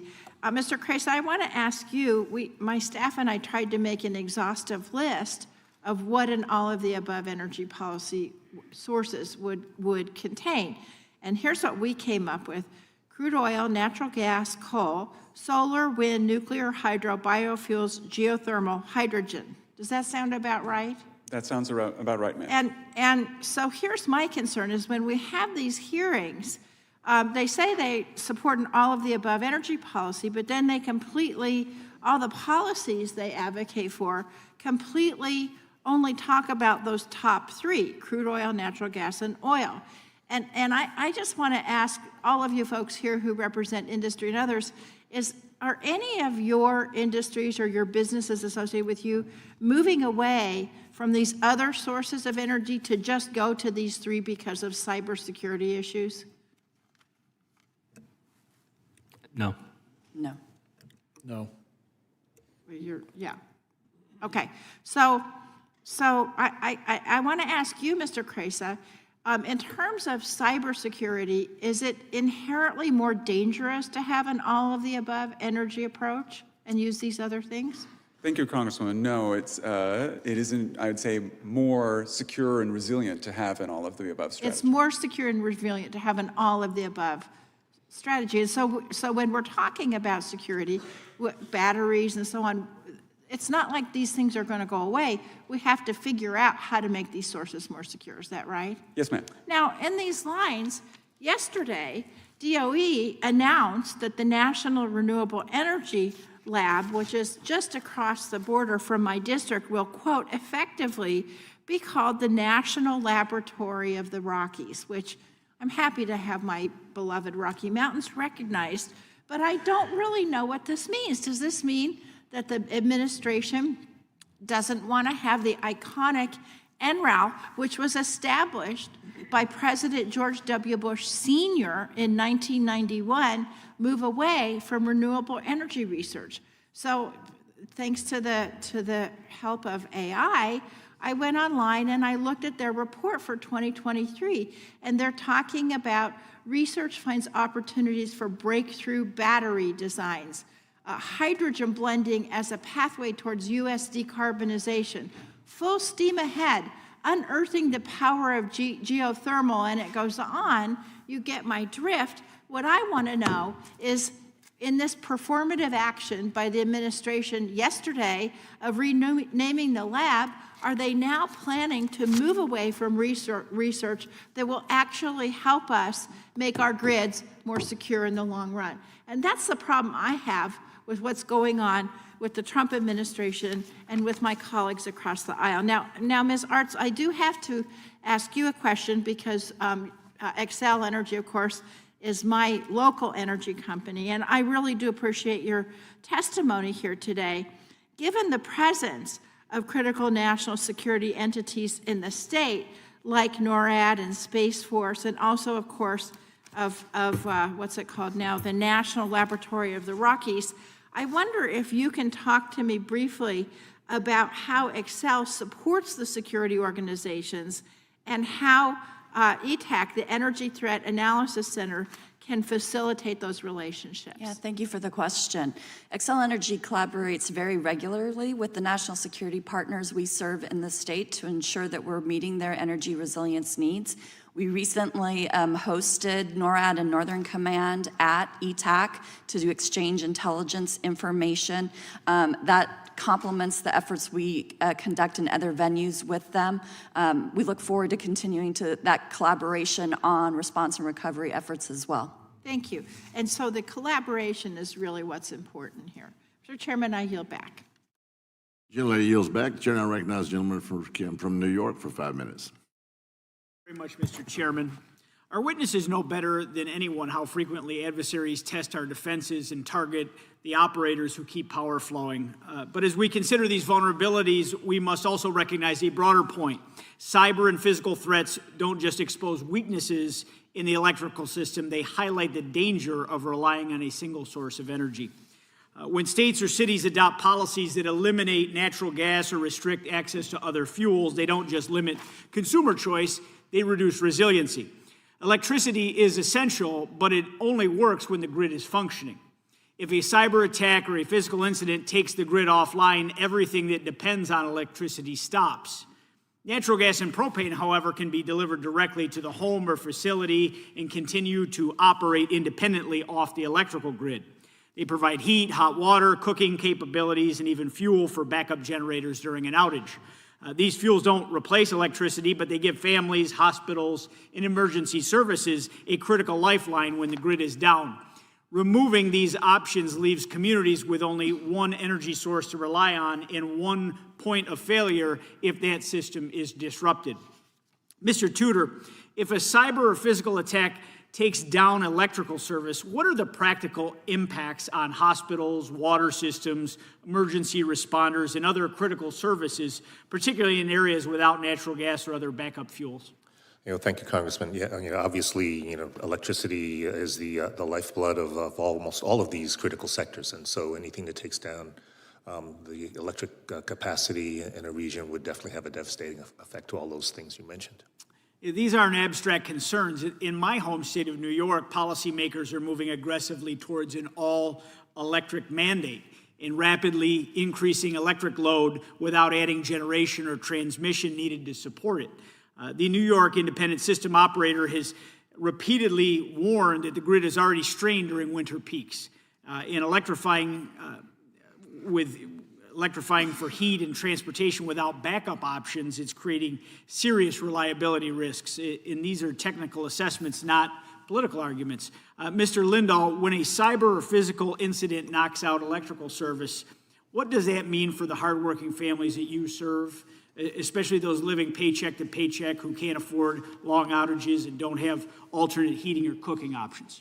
Yeah, there's a significant cost to outages, and the longer-term cost is to our general economy. I mean, if we have a negative impact on the reliability of our grid, that's going to force people to make decisions to go elsewhere, and it would be the same with affordability as well.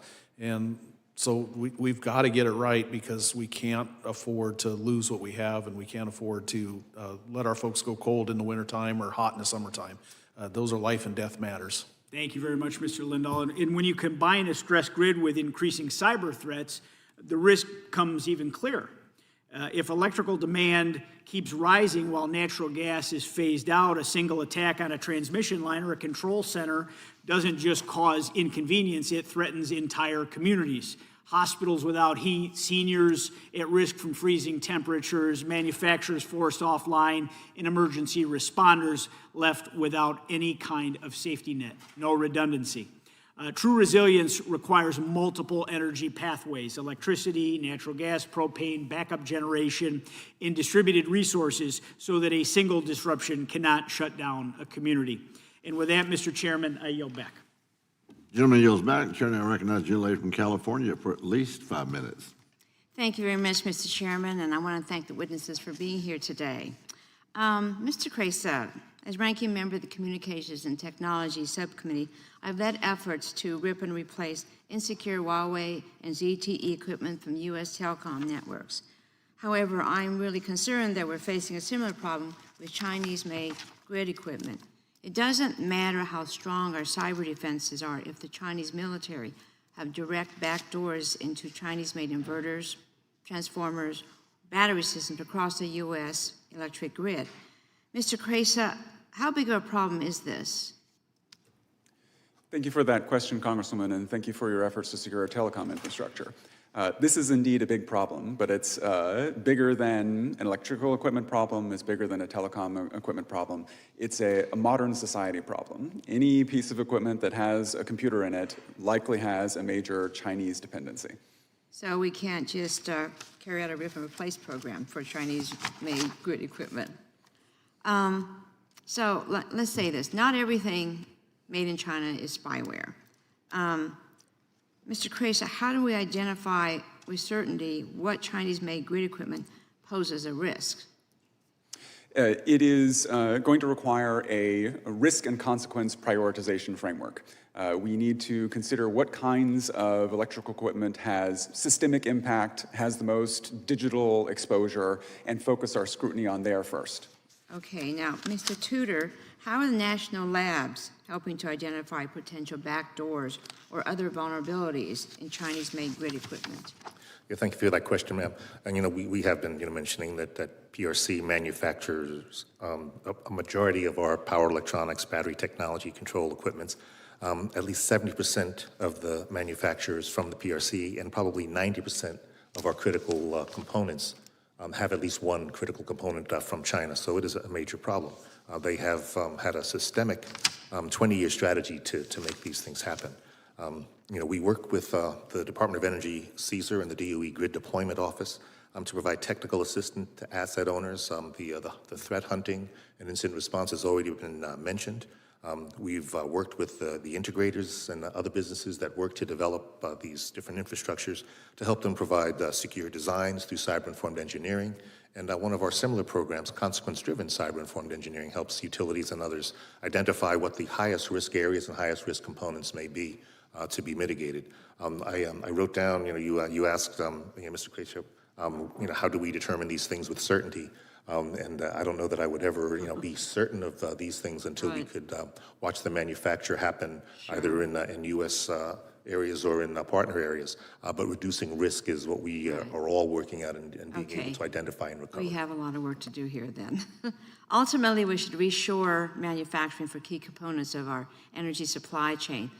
And that's why the Democrats included incentives in the Inflation Reduction Act to manufacture inverters, batteries, and other grid equipment in the U.S. And it was an incredible success with dozens of new factories planned here in this country. But the Republicans' bill derailed that momentum.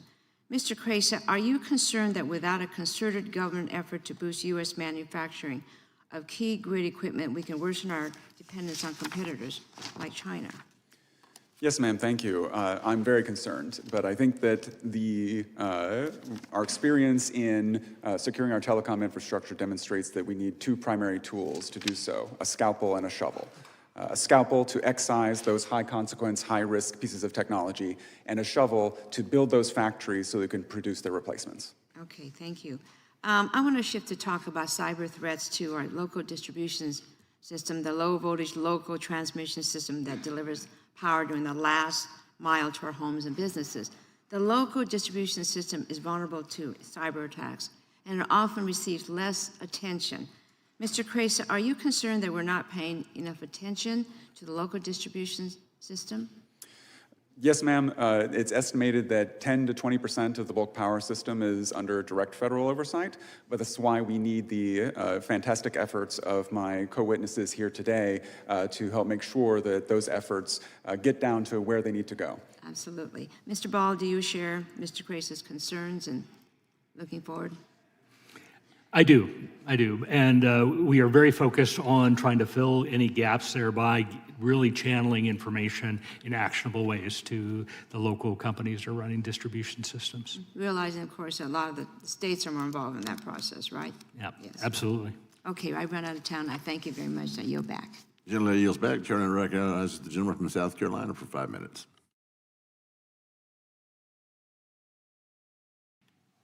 Thank you, Mr. Chairman, and thank you to our witnesses for being here today.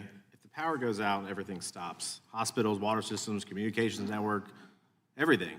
I think it's incredibly alarming, some of the testimony I've heard today about malign actors, nation states, and also others, China, Russia, Iran, North Korea, becoming more aggressive and sophisticated. I think reading, me personally preparing for this hearing, reading about China's preparations if there was a conflict on how to target our grid, that's really alarming, right? Like that's incredible stuff that we have to grapple with. And I'm glad that this committee, I think, is taking a holistic and serious approach to identifying ways in which we can be more resilient, right? That we can withstand these types of cyber attacks. Mr. Ball, to you, what role do you think the EISAC plays in identifying and sharing threats coming from the pipeline sector that could affect power generation and power delivery? Thank you. It's a very good question. And I would have to say you characterized the productive paranoia that I think all of us operate under. And we, to that point, with our, particularly with the natural gas sector, we've actually had partnership from an EISAC perspective that goes way back. We worked actually with the downstream natural gas ISAC, what is now the one ISAC. This is a network of information sharing that happens every day. We believe that the trades also work very closely together, meaning, AGA, INGA, and our electric trades actually do work very close together and worry about the complex interdependencies between those different systems. Do you think, in that same vein, though, that you have sufficient visibility into pipeline sector threats, or are there any blind spots that Congress should consider for today's hearing? Well, I think we certainly have lots of insights into the threats that are part of it. I think what is particularly challenging is the dynamics of those systems when it comes to natural gas and the operational realities of those assets when in need to supply the electric sector. There's a lot of good. In fact, there was an excellent exercise that EEI facilitated that actually brought leaders together to tackle some of those issues, like how do we deal with these complexities when a very bad day happens. What about Congress? Are there blind spots that Congress needs to be aware of? You know, it's hard to speak to that. I actually, have to believe we do not have perfect visibility. None of us should be able to claim that. And I think there's always an opportunity to improve there, so. Thank you. Ms. Artz, from the perspective of investor-owned utilities, do you think that the utilities are receiving actionable intelligence quick enough to prepare for threats, or could that could move between sectors like gas and electricity? Thank you for the question. As one of my colleagues stated earlier, we can always do better. We are doing a lot of that improvement on sharing actionable intelligence out to the entire industry via the Energy Threat and Analysis Center and the regular information sharing that occurs between the EISAC and the downstream natural gas ISAC. We are very collaborative as an industry because we are interconnected and we understand that. So sharing this information to all of our peers throughout the country, across the industry, is incredibly important to guarding against the threat. Thank you for that. Mr. Lindall, rural electric cooperatives serve large geographic areas, less people, less resources oftentimes. Does cross-sector information sharing provide sufficient visibility for rural systems, or are there gaps that make that job much harder to manage for smaller utilities? It helps. There's always gaps because we don't know what we don't know, and, we can always improve on that. But the information we get, we react, and we have the same processes in place that, like the information that an Xcel Energy would get. We utilize the same tools, the same resources, the same opportunities. Do you find that it's harder to manage from a rural electric perspective? It is, because our resources are sometimes very tried. It's hard to find the team, the staff that wants to live in rural America that has the expertise to do what we need to do. So that's why we come together as cooperatives with like InterECA and create programs like the RMUC that we can actually bridge the gap and act like a larger entity, even though we're 900 smaller entities. Great, so you're taking sufficient steps then to bridge that gap. That's I think right. was your term. Yep. Because that was always my concern, was investor in utilities, big things, a lot of money, maybe a lot of customers too, but the rural folks, they're kind of left on the sideline, but you're taking, I'd say, proactive steps to do. Yeah, one of the benefits we have, I think, in the cyber threat is we're many and we're diversified, but yet we cooperate among cooperatives and other utilities, and we come together to solve big problems. Thank you for that. Guess what, guys? I had questions for you too, but you're off the hook. Especially you, Mr. Tudor. I had a really challenging one about our ability of Congress to understand these threats. You were damned either way you answered that, quite frankly. But anyway, Mr. Chairman, I yield back. The gentleman is also off the hook. His time has expired. The chair now recognizes the gentleman from New York for 5 minutes. Thank you, Mr. Chair. I fully acknowledge that cyber attacks pose a real and serious threat to our energy system. But I also know that our constituents are dealing with major energy affordability challenges. And every investment a utility makes, whether that's in generation, transmission, distribution, or security, will ultimately be paid for by their ratepayers. What concerns me is there seems to be no limit to the amount of money that could be invested in well-meaning cybersecurity upgrades without ever being able to guarantee that our system is 100% secure. Again, I don't want to downplay the risks we face from cyber threats, but I'd like to understand the thought process that goes into evaluating whether a cybersecurity investment is a worthwhile use of ratepayers' money. So, Mr. Lindall, I know co-ops are conscientious of cost increases on their members. How do you think not-for-profit utilities or even regulators who work on rate cases for other utility business models should think about these issues? Yeah, from our perspective, how we look at it is we try and do things as efficient as we absolutely can. So a lot of times it makes no sense for maybe 900 of us to have a security expert on staff. But if we can pool together and hire one security expert to share amongst all 900 and leverage other tools like RMUC or other things to develop the innovation and the tools needed to fight this, that's a better use of the same dollar and less dollars used to achieve a bigger benefit. And how can they best balance the need for cybersecurity investments while also being mindful of that impact on people's rising utility bills?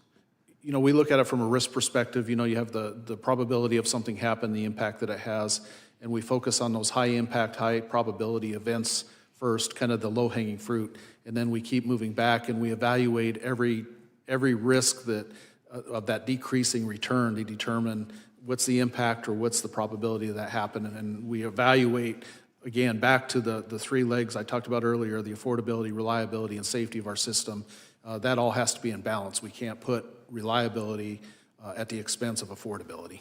Well, I thank you for that. And Ms. Artz, how is Excel thinking about finding this balance between, on one hand, protecting your customers from outages and other cyber-related disruptions, and on the other, the effects those investments will have on bills? Thank you for the question.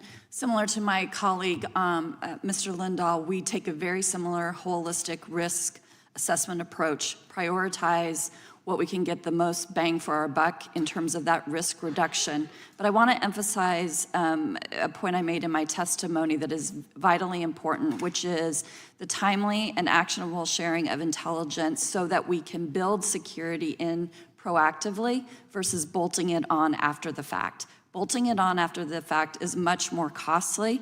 Building it in at the front end is very cost effective. And that's why programs developed by Idaho National Labs, Department of Energy, such as the Cyber Informed Engineering, really help us think through the architecture of our systems to achieve that cost effectiveness and maintain affordability.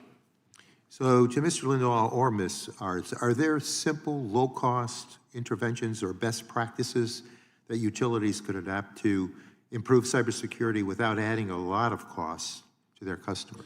Yeah, we have a cyber goals program that we implement across all of our utilities that are the basic level cyber hygiene type practices, and physical for that matter too.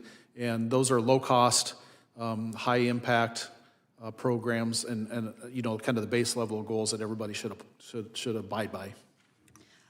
Another program that we implement is the training and situational awareness of the threat landscape for all of our employees. We recognize that our employee base is our best defense, and so on a monthly basis, our security team provides situational awareness on the threat landscape. We also test our employees so that they are better able to detect phishing attempts. They are our best line of defense. Thank you. In April of 2023, FERC issued Order 893 to establish an incentive-based approach for qualified cybersecurity investments and participation in cybersecurity threat information sharing programs. But my understanding is that utilities aren't really taking advantage of this incentive. So, Mr. Ball, are you familiar with this FERC order? I am. And do you have any insights as to why it hasn't proven to be as effective as the Commission may have hoped? From my current role, I do not. However, in my prior work, certainly understood those programs to be available, but there is even a cost to try to gain funding, so it can be prohibitive. Well, with that, I ran out of time, but Ms. Artz, I'll have a question that I'm sending your way in writing. And again, Mr. Chair, I yield back, and thank you. Gentleman yields back. The chair now recognizes the gentlelady from Iowa, good doctor, for at least 5 minutes. Thank you, Chair Weber and Ranking Member Castor, for holding this hearing on cyber and physical security of the grid. The threat landscape we face today is unrecognizable compared to even 5 years ago. Our adversaries, specifically the Chinese Communist Party, are actively seeking vulnerabilities in our critical infrastructure, as we know Russian hackers are doing so as well. Grid security is national security, and it's the difference between keeping the lights on during a winter storm or facing catastrophic failure. Iowa is leading both research and manufacturing. The Department of Energy selected Iowa State University to lead CyDERMS, a regional cybersecurity center focused on securing distributed energy resources. As more renewables are brought online, we're introducing millions of new devices to our grid. Every connection point is a potential vulnerability. CyDERMS is developing AI and machine learning tools to detect attacks in real time while training the workforce needed to defend these systems, particularly for rural utilities that lack resources.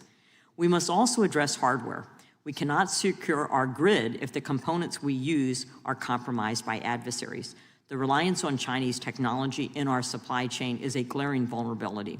We must replace these components while being realistic about replacement speed and alternative availability.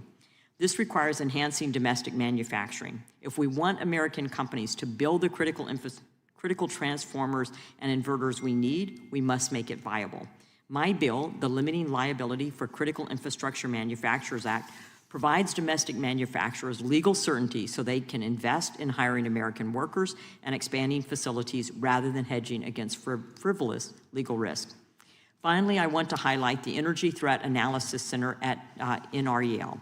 ETAC solves the translation problem, converting classified intelligence into tactical operational guidance that utilities can actually use.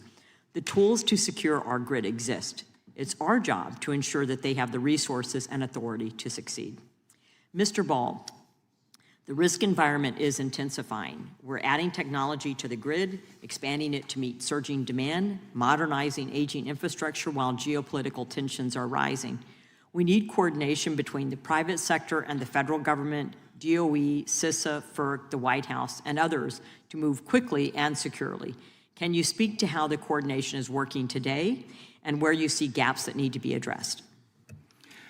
So it's a very, very, very good question, and certainly a very important apparatus. Speaking from the perspective of the EISAC, we see ourselves and we are positioned to be a conduit of information sharing. So with our government partners, with our industry partners, we serve as a pathway and a bidirectional, multi-directional pathway for that information sharing. So as curators of that information, we need to see that thriving. And so we certainly appreciate a great deal of engagement that we see today, but there's absolutely an opportunity to empower that. I think we need to see, greater, encouragement of information sharing and protection of information sharing from our members as they see incidents. So these are areas we need to see improvement on. Thank you. Mr. Lindall, Iowa has rural utilities that are already resource-strapped. When we tell them they need to replace outdated equipment and integrate new AI systems, what does that actually cost and who's going to pay for it? In that context, can you explain how CESER's Rural and Municipal Utility Advances Cybersecurity Grant and Technical Assistance Program support co-ops in strengthening their cybersecurity posture? Yeah, for the specific costs, I can't necessarily address that for every co-op, but when we make investments in any tool, we do a return on investment analysis just like any good business would do. And we look at what it's going to provide us and what it costs us and make sure we get back out of it. By pooling our resources together through programs like the RMUC, we can develop these things collaboratively. So instead of, again, 900 of us developing an AI tool, let's say for an example, we can come together and develop one tool that works for all of us. And those are the ways we kind of have been working together to solve that problem. Thank you. Mr. Tudor, you mentioned that Citrix conducts rigorous testing of hardware and software components in the energy supply chain.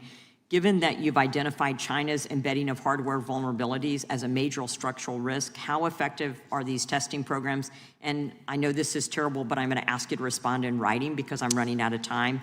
But how effective are the testing programs at detecting backdoors or vulnerabilities built into Chinese manufactured equipment?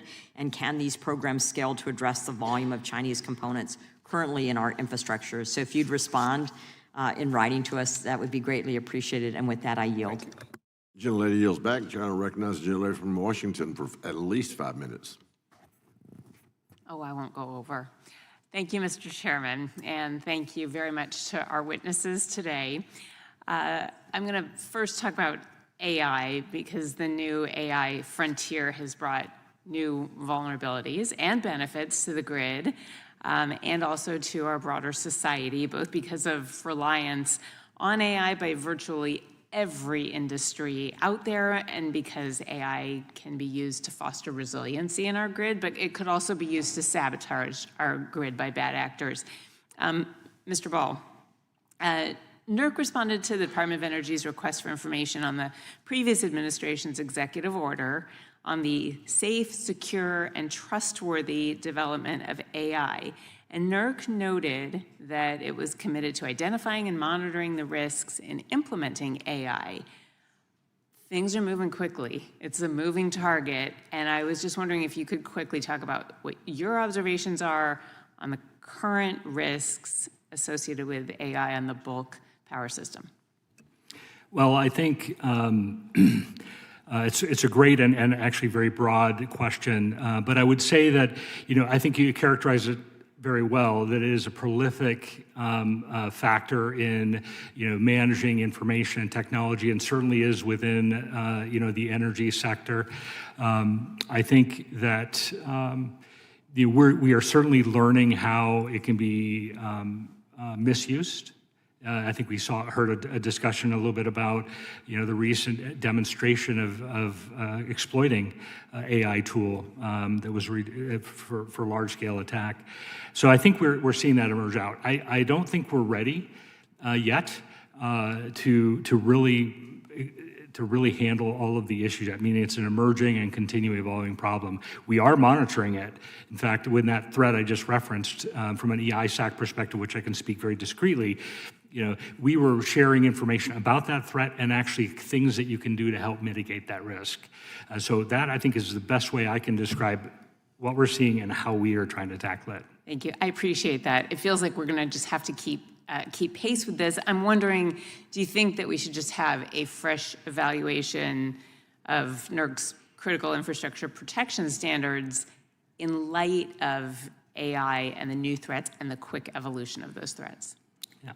So what I can say is that, while that's a specific threat area, that actually NERC is actively looking for ways to advance and renew the critical protection standards. In fact, there's an active effort underway today to try to find actionable ways to improve that. So in other words, there are opportunities, and NERC is actually working on. Great. It's already happening. That's good to know. I'm going to pivot a little bit to actually to our infrastructure and transformers in particular. Many of you in your testimonies described or referenced the 2022 substation attacks in Washington State. Unfortunately, thousands of those affected were actually in my district. And while those Christmas Day attacks luckily only interrupted access to power for a few days, the large power transformers that were damaged in the incident were projected to take months to repair. And I've been talking with utilities about what it takes to replace a transformer. And it's like finding a used one, making some modifications. It is not the way our grid should be functioning. And Ms. Artz, a question for you, just representing a large utility. What is Xcel Energy's current capability to replace transformers and other critical electrical grid components that might be damaged in a physical or cybersecurity attack? Yeah, thank you for the question. So we are very aware of the physical threats that are posed to our critical infrastructure. We have a very robust procurement process that assesses long lead times for important equipment so that we are prepared to have that equipment in hand. Importantly, as an industry, we have taken on a couple of initiatives to better provide availability of this critical equipment. One example is the Electricity Subsector Coordinating Council, because of delays in equipment lead times based on the pandemic, looked at the opportunity to reduce the number of specifications for individual transformers, thereby increasing the availability of that critical equipment. Finally, we also have a spare transformer program that can be tapped into when there are emergencies. Thank you. I am over 5 minutes. Just thank you for pointing that out, because I think Ms. Miller-Meeks pointed to this too. We rely on China, long lead time, too much individualization in what kinds of transformers can be used. And so it's really hard to have a national stockpile. And I think that's something this committee is going to need to help figure out. Thank you, and I yield back. Gentlelady yields back. Chair now recognizes the gentlelady from Florida for at least 5 minutes. Thank you, Mr. Chairman, and to our witnesses. Cybersecurity is national security, and we must remain vigilant in maintaining the security of our grid and all of our critical infrastructure. As cyber and physical threats continue to grow in scope and sophistication, it is essential that we evolve with the threat landscape and that we continue to leverage our public-private partnerships, foster information sharing, and build our cybersecurity workforce to be prepared to meet these challenges. So I appreciate all of our witnesses here today sharing your substantial expertise and insight about the ways in which we can best strengthen the security of our energy infrastructure and proactively mitigate threats from adversaries and malicious actors. Mr. Tudor, I'd like to start with you. In your written testimony, you noted the threat that Chinese state-sponsored cyber threats like Volt Typhoon pose to our electric grid. I was pleased that a few weeks ago, the House passed the Strengthening Cyber Resilience Against State-Sponsored Threats Act to establish an interagency task force addressing these cybersecurity threats. Can you describe for us how Volt Typhoon and similar actors attempt to infiltrate and disrupt our critical energy infrastructure or have the potential to lay dormant and do so at a future point? Yeah, thank you, Ms. Lee, for your question.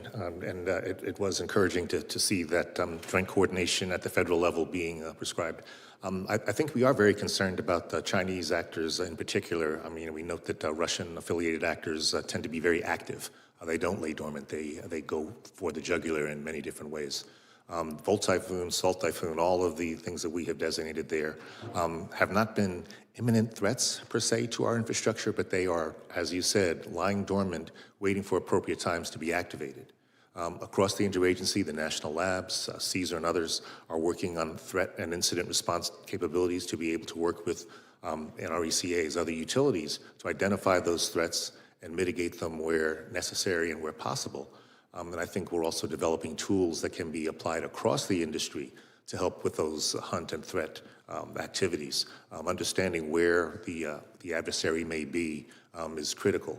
One of the things that we also work on is something called consequence-driven cyber-informed engineering to try to understand not just what might happen, but what are the most important, impactful things that might happen and help the government understand where they might invest to mitigate those. Mr. Ball, on the subject of information sharing and incident sharing within the EISAC, you mentioned just a moment ago protection for members. Would you elaborate on whether there are obstacles or reticence that might exist for private partners sharing information about specific suspicious activity or incidents within the EISAC? If so, how can we overcome those? Or do you feel at this point that there is, in fact, a very open sharing of incident information within the EISAC? So it's a very good question. Certainly, information sharing, we see a tremendous, this industry is exceptional at sharing information, and I think we can continue to leverage that. One thing we see concerns about, you saw some of the liability protections that was in CISA 2015 that was issued out, with that expiring but subsequently being extended for a small period of time. Those provide some confidence to members to say, I can share. When we start to see erosion of that protection, then I'm worried about the atrophy of it. What I need is to see the opposite. We need to see increased sharing information. We need to, and the speed in which we do that needs to be based on trust and confidence. And that's something I think, have a challenge for. But the good news is we have a tremendous base of capability right now that is working well. We just need it to work better and faster. And Ms. Artz, you just mentioned something that is so important, and it had to do with internal employee education. Would you elaborate on why training about things like phishing and social engineering is both critical to cybersecurity and also low cost in many cases? Thank you for the question. As I said, our employees are our best line of defense. We are being targeted because we provide essential energy services, both natural gas and electricity. We need our employees to understand that they will be targeted, and therefore we provide them briefs on the threat landscape so they can understand how China and others are targeting us, that they are aware of how clever bad actors are in their attempts to steal credentials that would then allow them to access our system. So I mentioned the phishing training that we do, so the testing that we do, so if you see it, you report it and don't click on it. Robust training practices to help them protect our infrastructure. Thank you, Mr. Chairman. I yield back. Gentlelady yields back. The chair now recognizes the gentlelady from our beloved Texas for at least 5 minutes. Well, thank you so much, Mr. Chairman, and thank you to all of our witnesses today for your testimony. It has been alarming and very important, and as we've heard today, the cybersecurity threats to our energy infrastructure are becoming more and more common and more dangerous every year. Someone said earlier in this hearing that this year looks different than even 5 years ago. I think that might be the understatement of the year. On all fronts, what is happening is really unrecognizable to many of us who were here 5 years ago, and it really is absolutely essential that Congress assert its authority and work to address the challenges that we face, especially now. We know, for example, just in 2023, Texans were shocked to learn that hackers that were backed by the Chinese government attempted to access the computer systems used to maintain our power grid in Texas. And fortunately, there's no evidence that those hackers gained entry. But if successful, attacks like these could be devastating, causing rolling blackouts for people who live across the state and obviously across the country on other systems. As well as cutting off power for emergency services, something we are all too familiar with in our region along the Gulf Coast, and someplace where long-term grid stability is absolutely a priority and a deep concern. So as grid operators work to expand our energy infrastructure in response to growing demand from AI development, which we've also covered a little bit today, we really have to expand our ability to address these cybersecurity threats.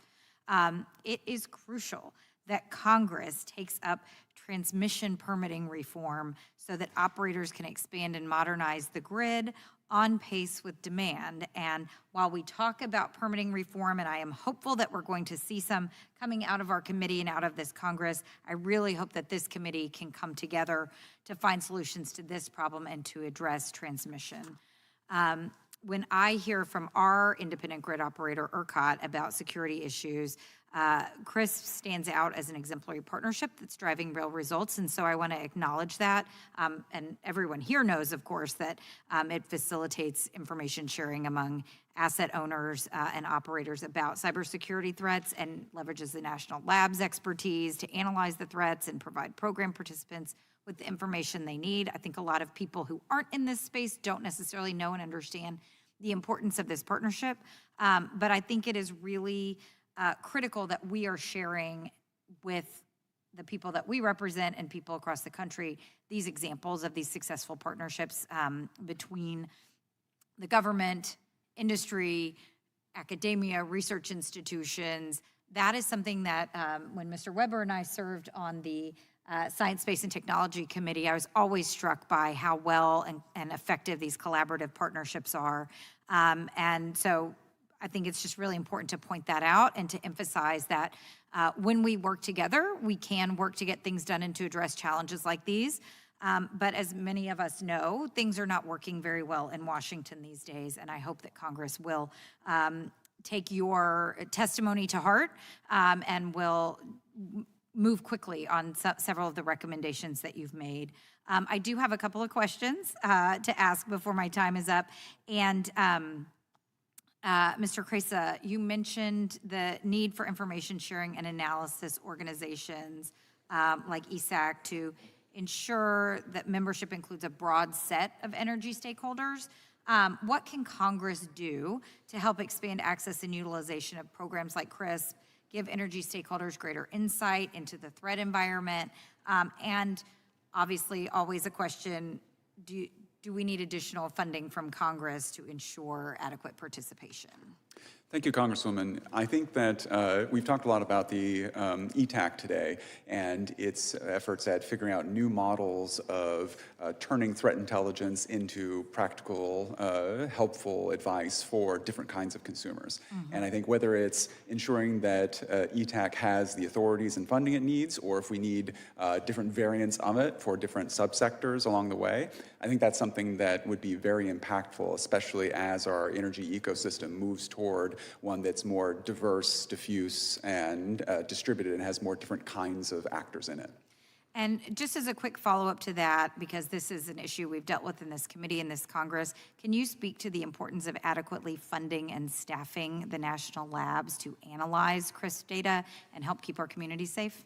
Absolutely. The national labs are jewels of this nation's ability to do the kinds of technical research, forensic analysis that gives us the information we need to make risk-informed prioritization decisions. Great. Thank you so much. And Mr. Chairman, I see I've gone over my time. I appreciate it, and I will yield back. Thank you. The lady yields back. The gentlelady now from North Dakota is recognized for at least 5 minutes. Excellent. Thank you, Mr. Chairman. Thank you, panel, for your time here today and for sharing your expertise with us on this really important subject matter. I want to focus in on the utilities. No shock there, as former utility regulator. Starting with Xcel, you mentioned, Ms. Artz, that Xcel's coordination with RTOs and ISOs and participation in the regional planning and resource sharing arrangements. Can you briefly, kind of in an overview, describe how these relationships address not necessarily the prevention, but the restoration of power in the event that we do have a cyber attack? Yeah, thank you for the question. We recently just hosted the 8th annual GridX exercise. Xcel Energy had 316 participants this year. 64 of those were external stakeholders that are critical to looking at how we quickly respond and recover from really bad days. The scenarios that we infuse into the exercise are pretty extreme to get us really thinking about what if we are not able to rely on our traditional tools, the importance of the collaboration in advance of the incidents, and then making sure that we are exercising the actual execution of those response capabilities. And can you share with me what is different about responding to a cyber attack versus like a bad snowstorm or weather-related blackouts and impacts? So I think there are two things. First, a cyber attack probably is not going to be forecasted, right? We might get some intelligence from our government partners that there are imminent attacks, but likely the actual occurrence of the attack is not going to be forecasted for us. Secondly, the cyber attack can render the destruction of equipment similarly to a storm, but then it means that we are not maybe able to trust the device once we get it back into operational mode. That is why we need information and assistance on ensuring the backups of our systems, that we have access to equipment. And then I'll just note that we as a company and industry are really looking more and more at zero trust types of environments, knowing that we have to be maybe suspicious of the device, the communication that's coming from it, so that we are operating in a mode or manner that allows us to continue to provide those reliable services. And then how does Xcel prioritize baseload units in emergency response drills? Congresswoman, I would probably have to get back to you on the exact answer for that question, but we do include all of our energy sources in our security drills. Okay, no worries. Are there emerging AI-related vulnerabilities, and how are you using AI to both detect and recover, and what other vulnerabilities are being created by AI? Both you and Mr. Lindall, if you could address that. So we are working with the National Lab Complex with the Department of Energy on understanding the threats that are posed by AI. We are utilizing AI in our business environments to create efficiencies, but as with any new technology in the actual operational environments, we are slow to implement because we want to understand the impact on reliability from these new technologies. And the only thing I will add is we're working with vendors independently, but we're also working together with folks like NRECA to develop the AI tools to enhance our grid. Okay, very good. With 1 minute, 30 seconds remaining, Mr. Tudor, can you talk about how adversaries are using trusted vendors or software updated channels to gain access to critical systems in 20 seconds? Yeah, thank you for that question. Yeah, so the software update process, some of the various ways that technologies can be improved can also be another vector for malicious actors. I believe some of our programs, such as Citrix, that will identify those update paths and make sure that they are more secure themselves. Also, several of the different, as I mentioned before, hunt and incident response type capabilities that the national labs bring together can also look for some suspicious or malicious update sites and try to take them off and once again provide the information to many of the people that are represented here. Excellent. Thank you, Mr. Chairman. I yield back. Gentlelady yields back. Chair now recognizes the gentleman from California for 5 minutes. Thank you, Ms. Chair, and thank you to our witnesses for your testimony today. Our electric grid is at a moment of generational transformation. After decades of stable energy usage, the rapid growth of data centers and adoption of electric vehicles and appliances are driving a sharp increase in energy demand. We need to expand our energy infrastructure while ensuring it remains resilient and secure. This moment presents both an enormous opportunity and a significant national security challenge. I believe American innovation can help us seize the opportunity and mitigate the risks. As digital technologies become more embedded in the grid, it is also exposing our aging infrastructure to increasingly sophisticated threats, such as China's Volt Typhoon campaign, which many of you have discussed today. Congress anticipated these challenges when it created the Grid Resilience and Innovation Partnerships, or GRIP, at the Department of Energy and the Bipartisan Infrastructure Law. Yet the current administration has said it would cut more than $2 billion, disproportionately targeting Democratic states. At the same time, it proposed a 15% budget cut to the Cybersecurity and Infrastructure Security Agency, undermining our collective goal of achieving a more secure and more resilient grid. With these constraints, we need to ensure faster returns on our national investments in research and development. Our national labs are leading groundbreaking work to identify and mitigate security risks in the energy system. My staff has seen these projects firsthand at Idaho and Lawrence Berkeley National Labs in the Bay Area. But too often, there is a gap between lab innovation and commercial deployment on the grid. So, Mr. Tudor, based on your experience at the Idaho National Lab, what are the most significant barriers preventing grid security innovations from moving quickly from the lab into commercial use by utilities and manufacturers? Yeah, thank you for that question. I've worked a very long time on some of the different commercialization aspects and the valley of death that we all experience. I think that it's hard for national laboratories whose primary missions focus around research, but also those partnerships, to be able to do the marketing necessary to make commercialization possible. But we do work with some of the new programs within the Department of Energy, the technology transition programs, et cetera, who are providing grants to help those technologies move forward.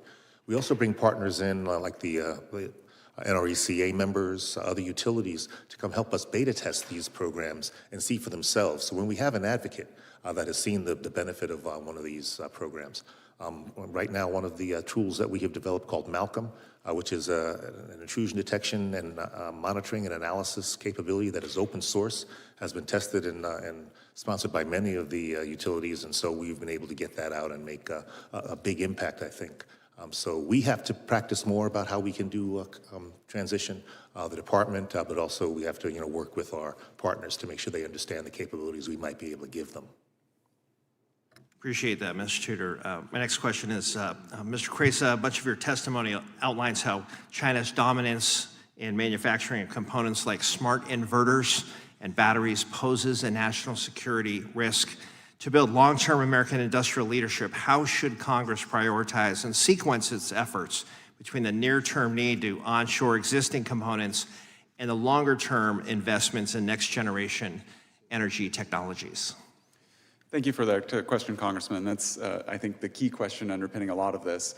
I think it's instructive to take a look at the case of the F-35, which does not have zero Chinese-made components. The defense industrial base instead makes a risk-informed prioritization decision about where the cut line is for components sourced from anywhere you can get it, or from the United States, from our allies and partners.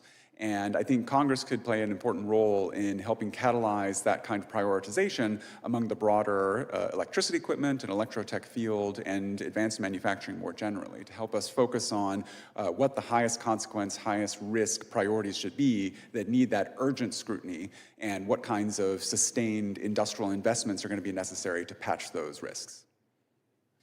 Appreciate that. Thank you, and thank you all for your testimony. And Ms. Chair, I yield back.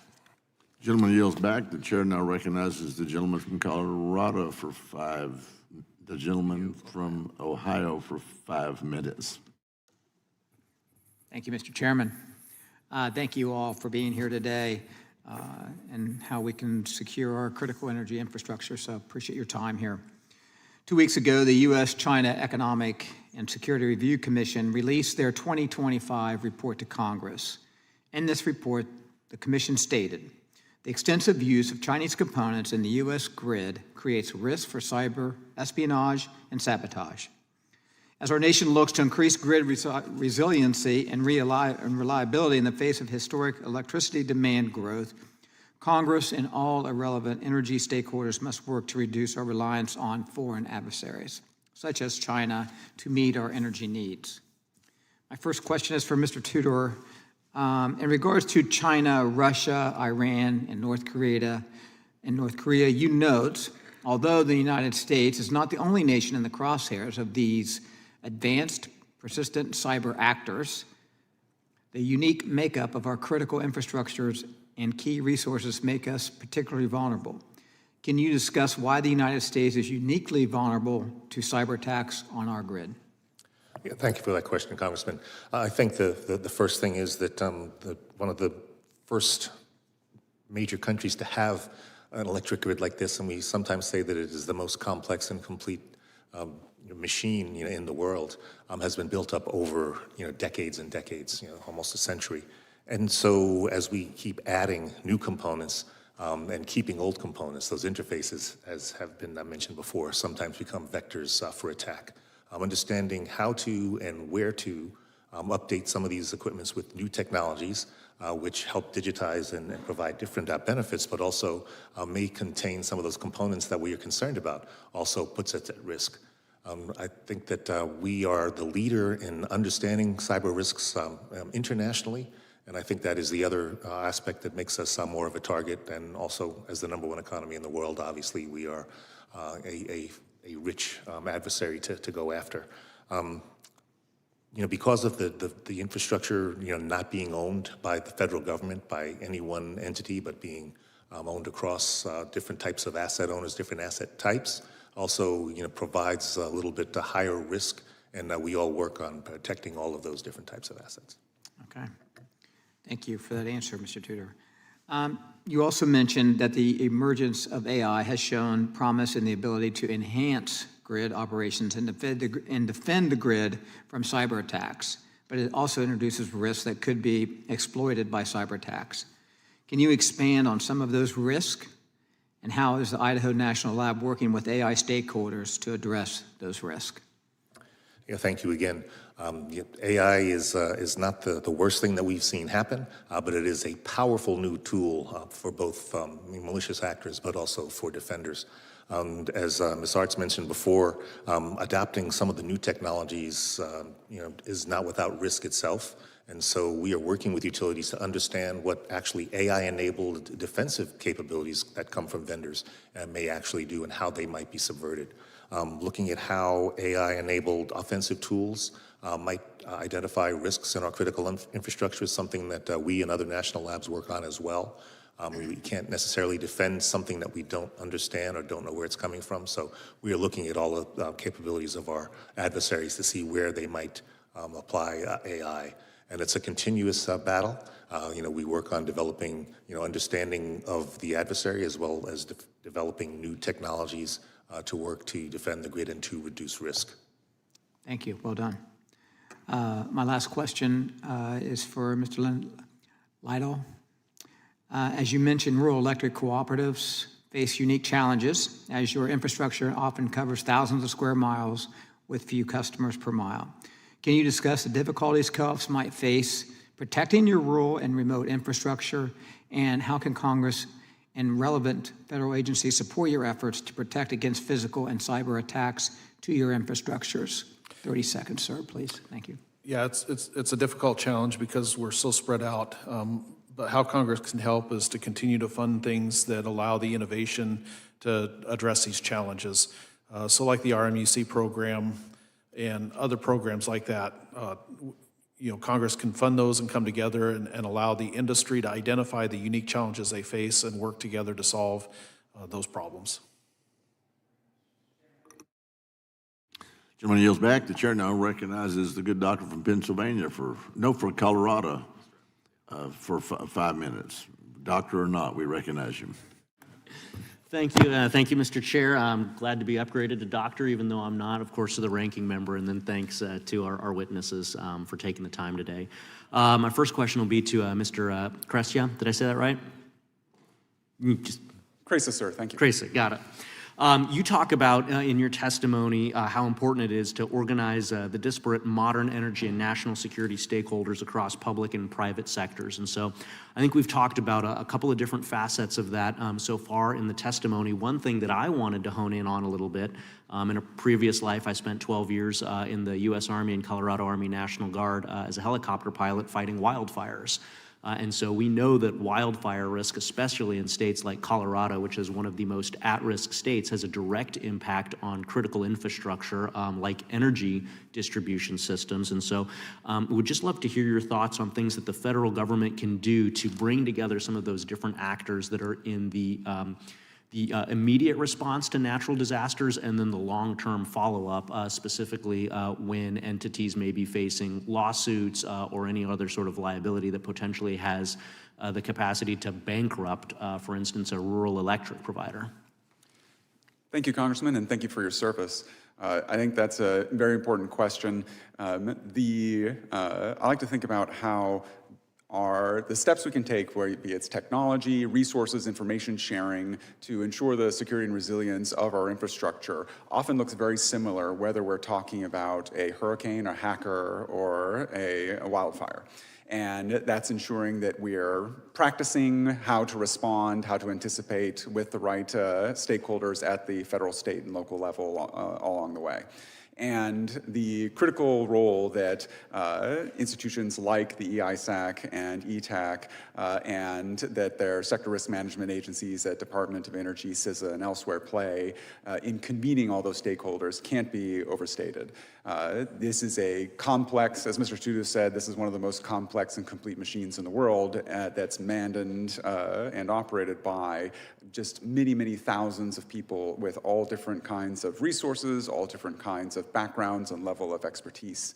And the convening power and national leadership function that the federal government plays is absolutely critical, just in terms of information, but also resourcing and information sharing.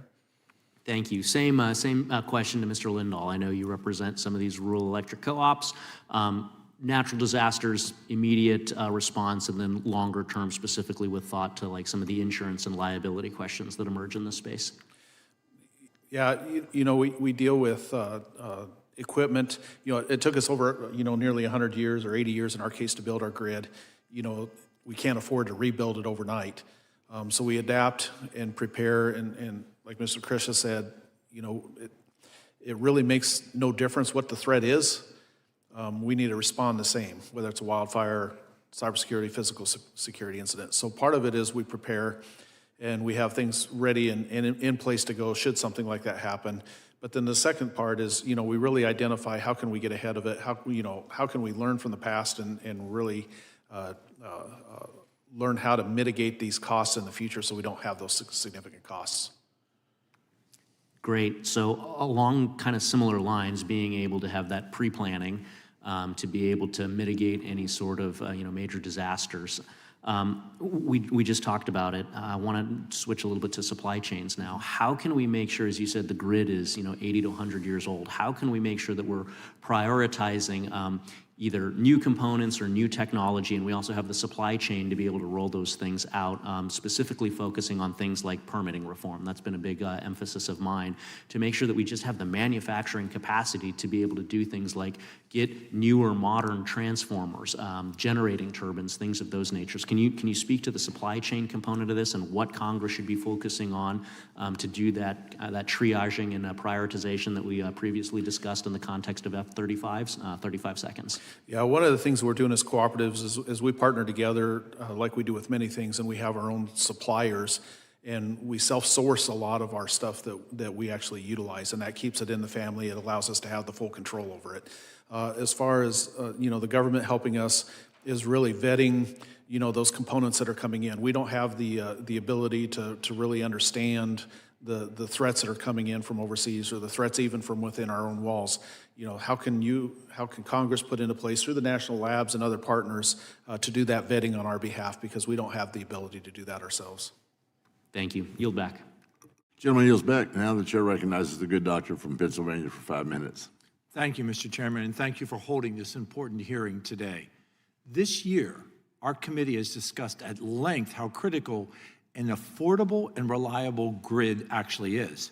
Much of this conversation has been focused on how we can improve the generation, the transmission, and the distribution of electricity to support all of America's energy needs and to spur the economic and technological growth necessary to compete with our adversaries.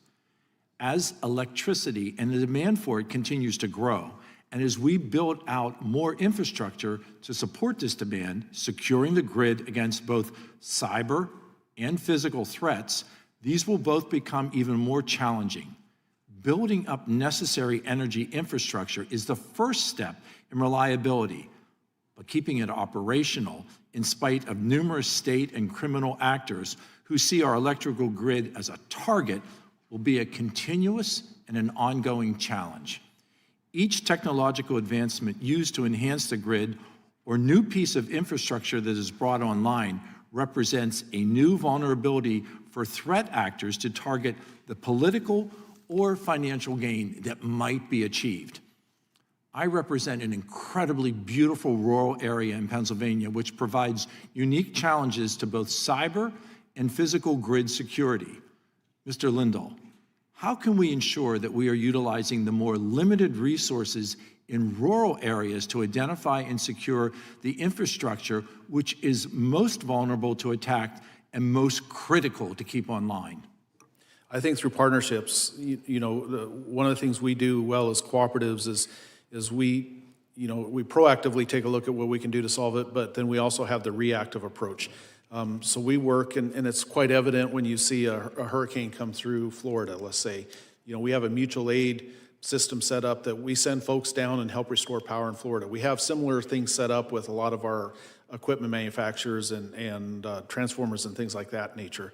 So that helps us mitigate when stuff does happen.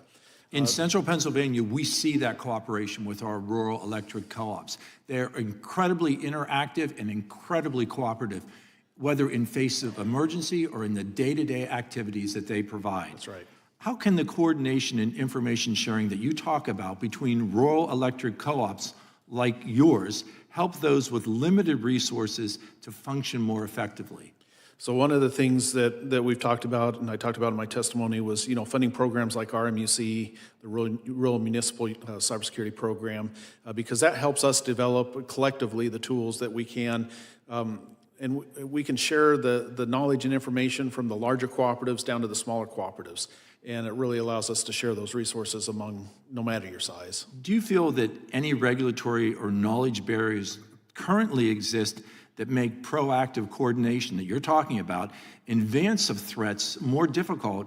And is there action that this committee specifically or Congress in general should take to remedy such barriers? My caution would be as we develop regulatory environment, especially around physical and cyber, that we don't stifle the innovation to address the threat. Boy, I am so glad you teed up innovation, because I think that is so important. So I'm going to move my questioning to Mr. Tudor. In your testimony, you referred to unmanned aerial systems and the testing of that.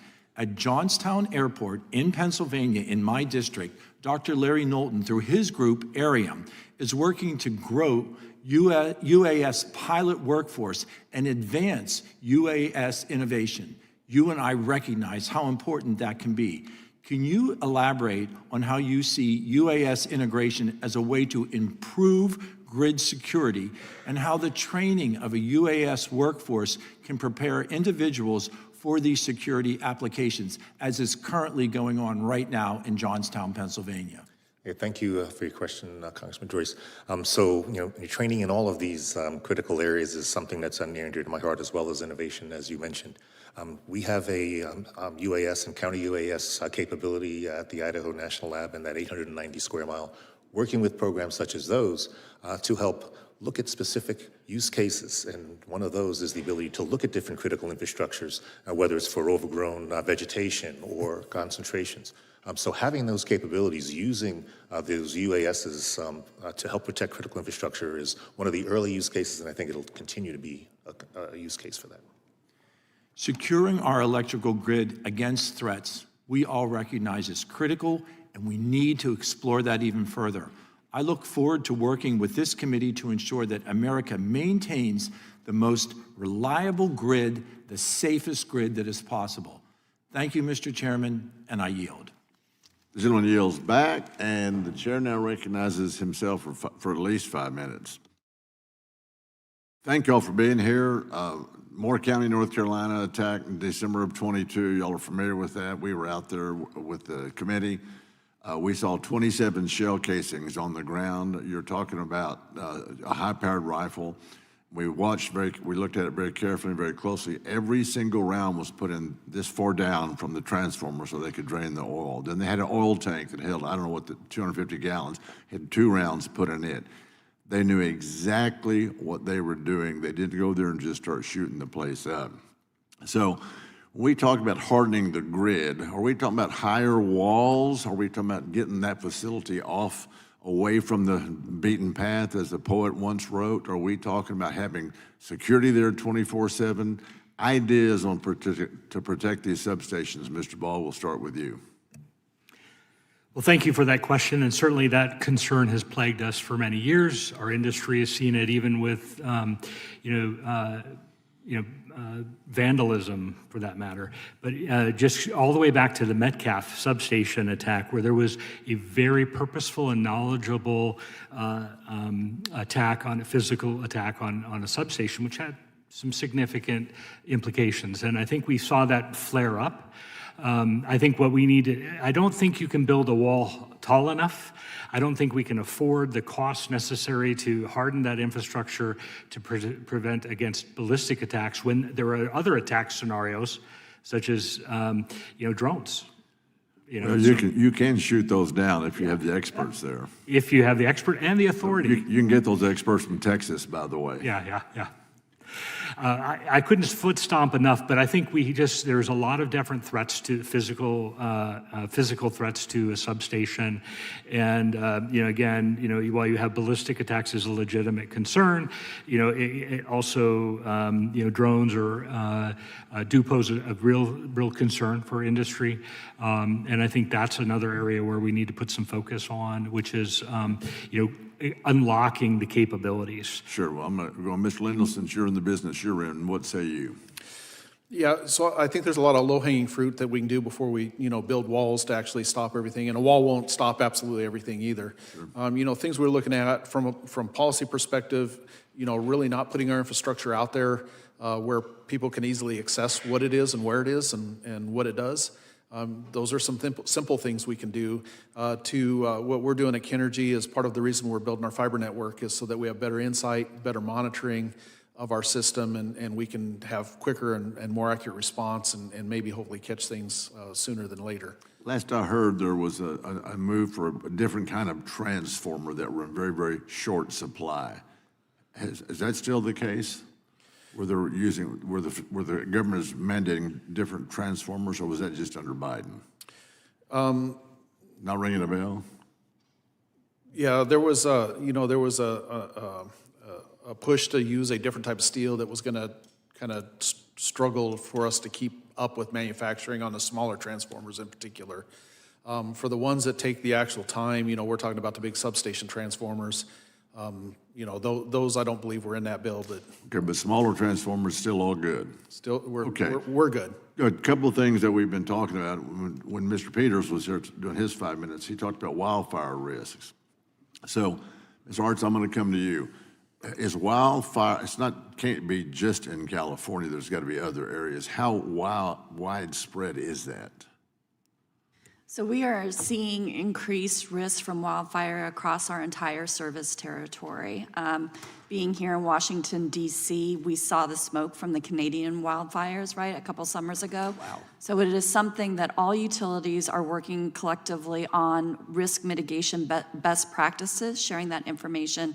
We're investing in technologies to better detect when fires are ignited, and then we're actively working with our government partners on access to the rights of way to do the vegetation management we need to do to minimize those risks. Okay, thank you. Now, the next question I have is about data centers. Has anybody come up with a concise guesstimate of how much power is going to be needed? I'll start with you, Mr. Is it Krejsa? Say your last name. Krejsa, sir. That's what I would have said. It's a very large amount. I think there's some question about precisely how much, but we're going to need more power than we have now and more flexibility than our grid currently provides. Okay, and then I'm going to go one more place before I yield to the gentleman from Michigan in just a minute. And that is this. Is anybody calculating what the United States population is going to look like in 4 to 5 years when all this stuff comes to fruition? Anybody? Do we know what the population is going to be? Is there any guesstimates that have been kind of mixed in with this discussion? Mr. Ball? I can't say that I have. Well, there's time. Ms. Artz? We work very closely as a regulated utility with our state regulators and other stakeholders and inject a lot of information in thinking through that resource planning that we need to do, but I don't know off the top of my head if it includes population. Lindall? I don't have that information. Krejsa? I can speculate that probably not vastly different in 5 years, but potentially more after that.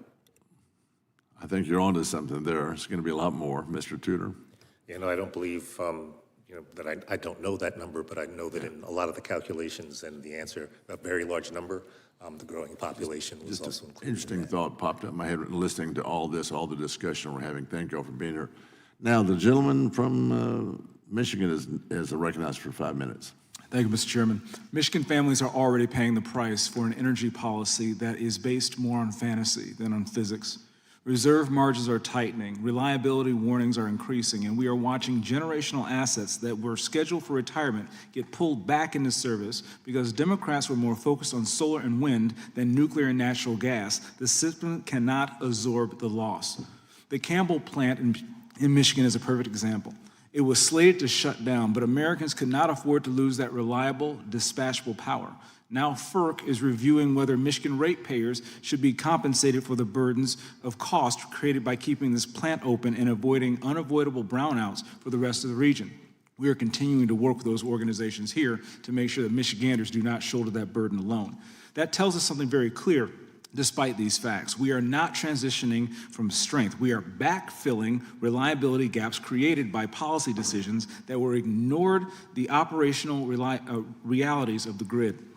Yet, Governor Gretchen Whitmer continues to push aggressive net zero mandates that force early retirement of dependable baseload generation, increase dependence on weather-driven imports, and accelerate deployment of complex digital systems that add new vulnerabilities without strengthening the backbone of the grid.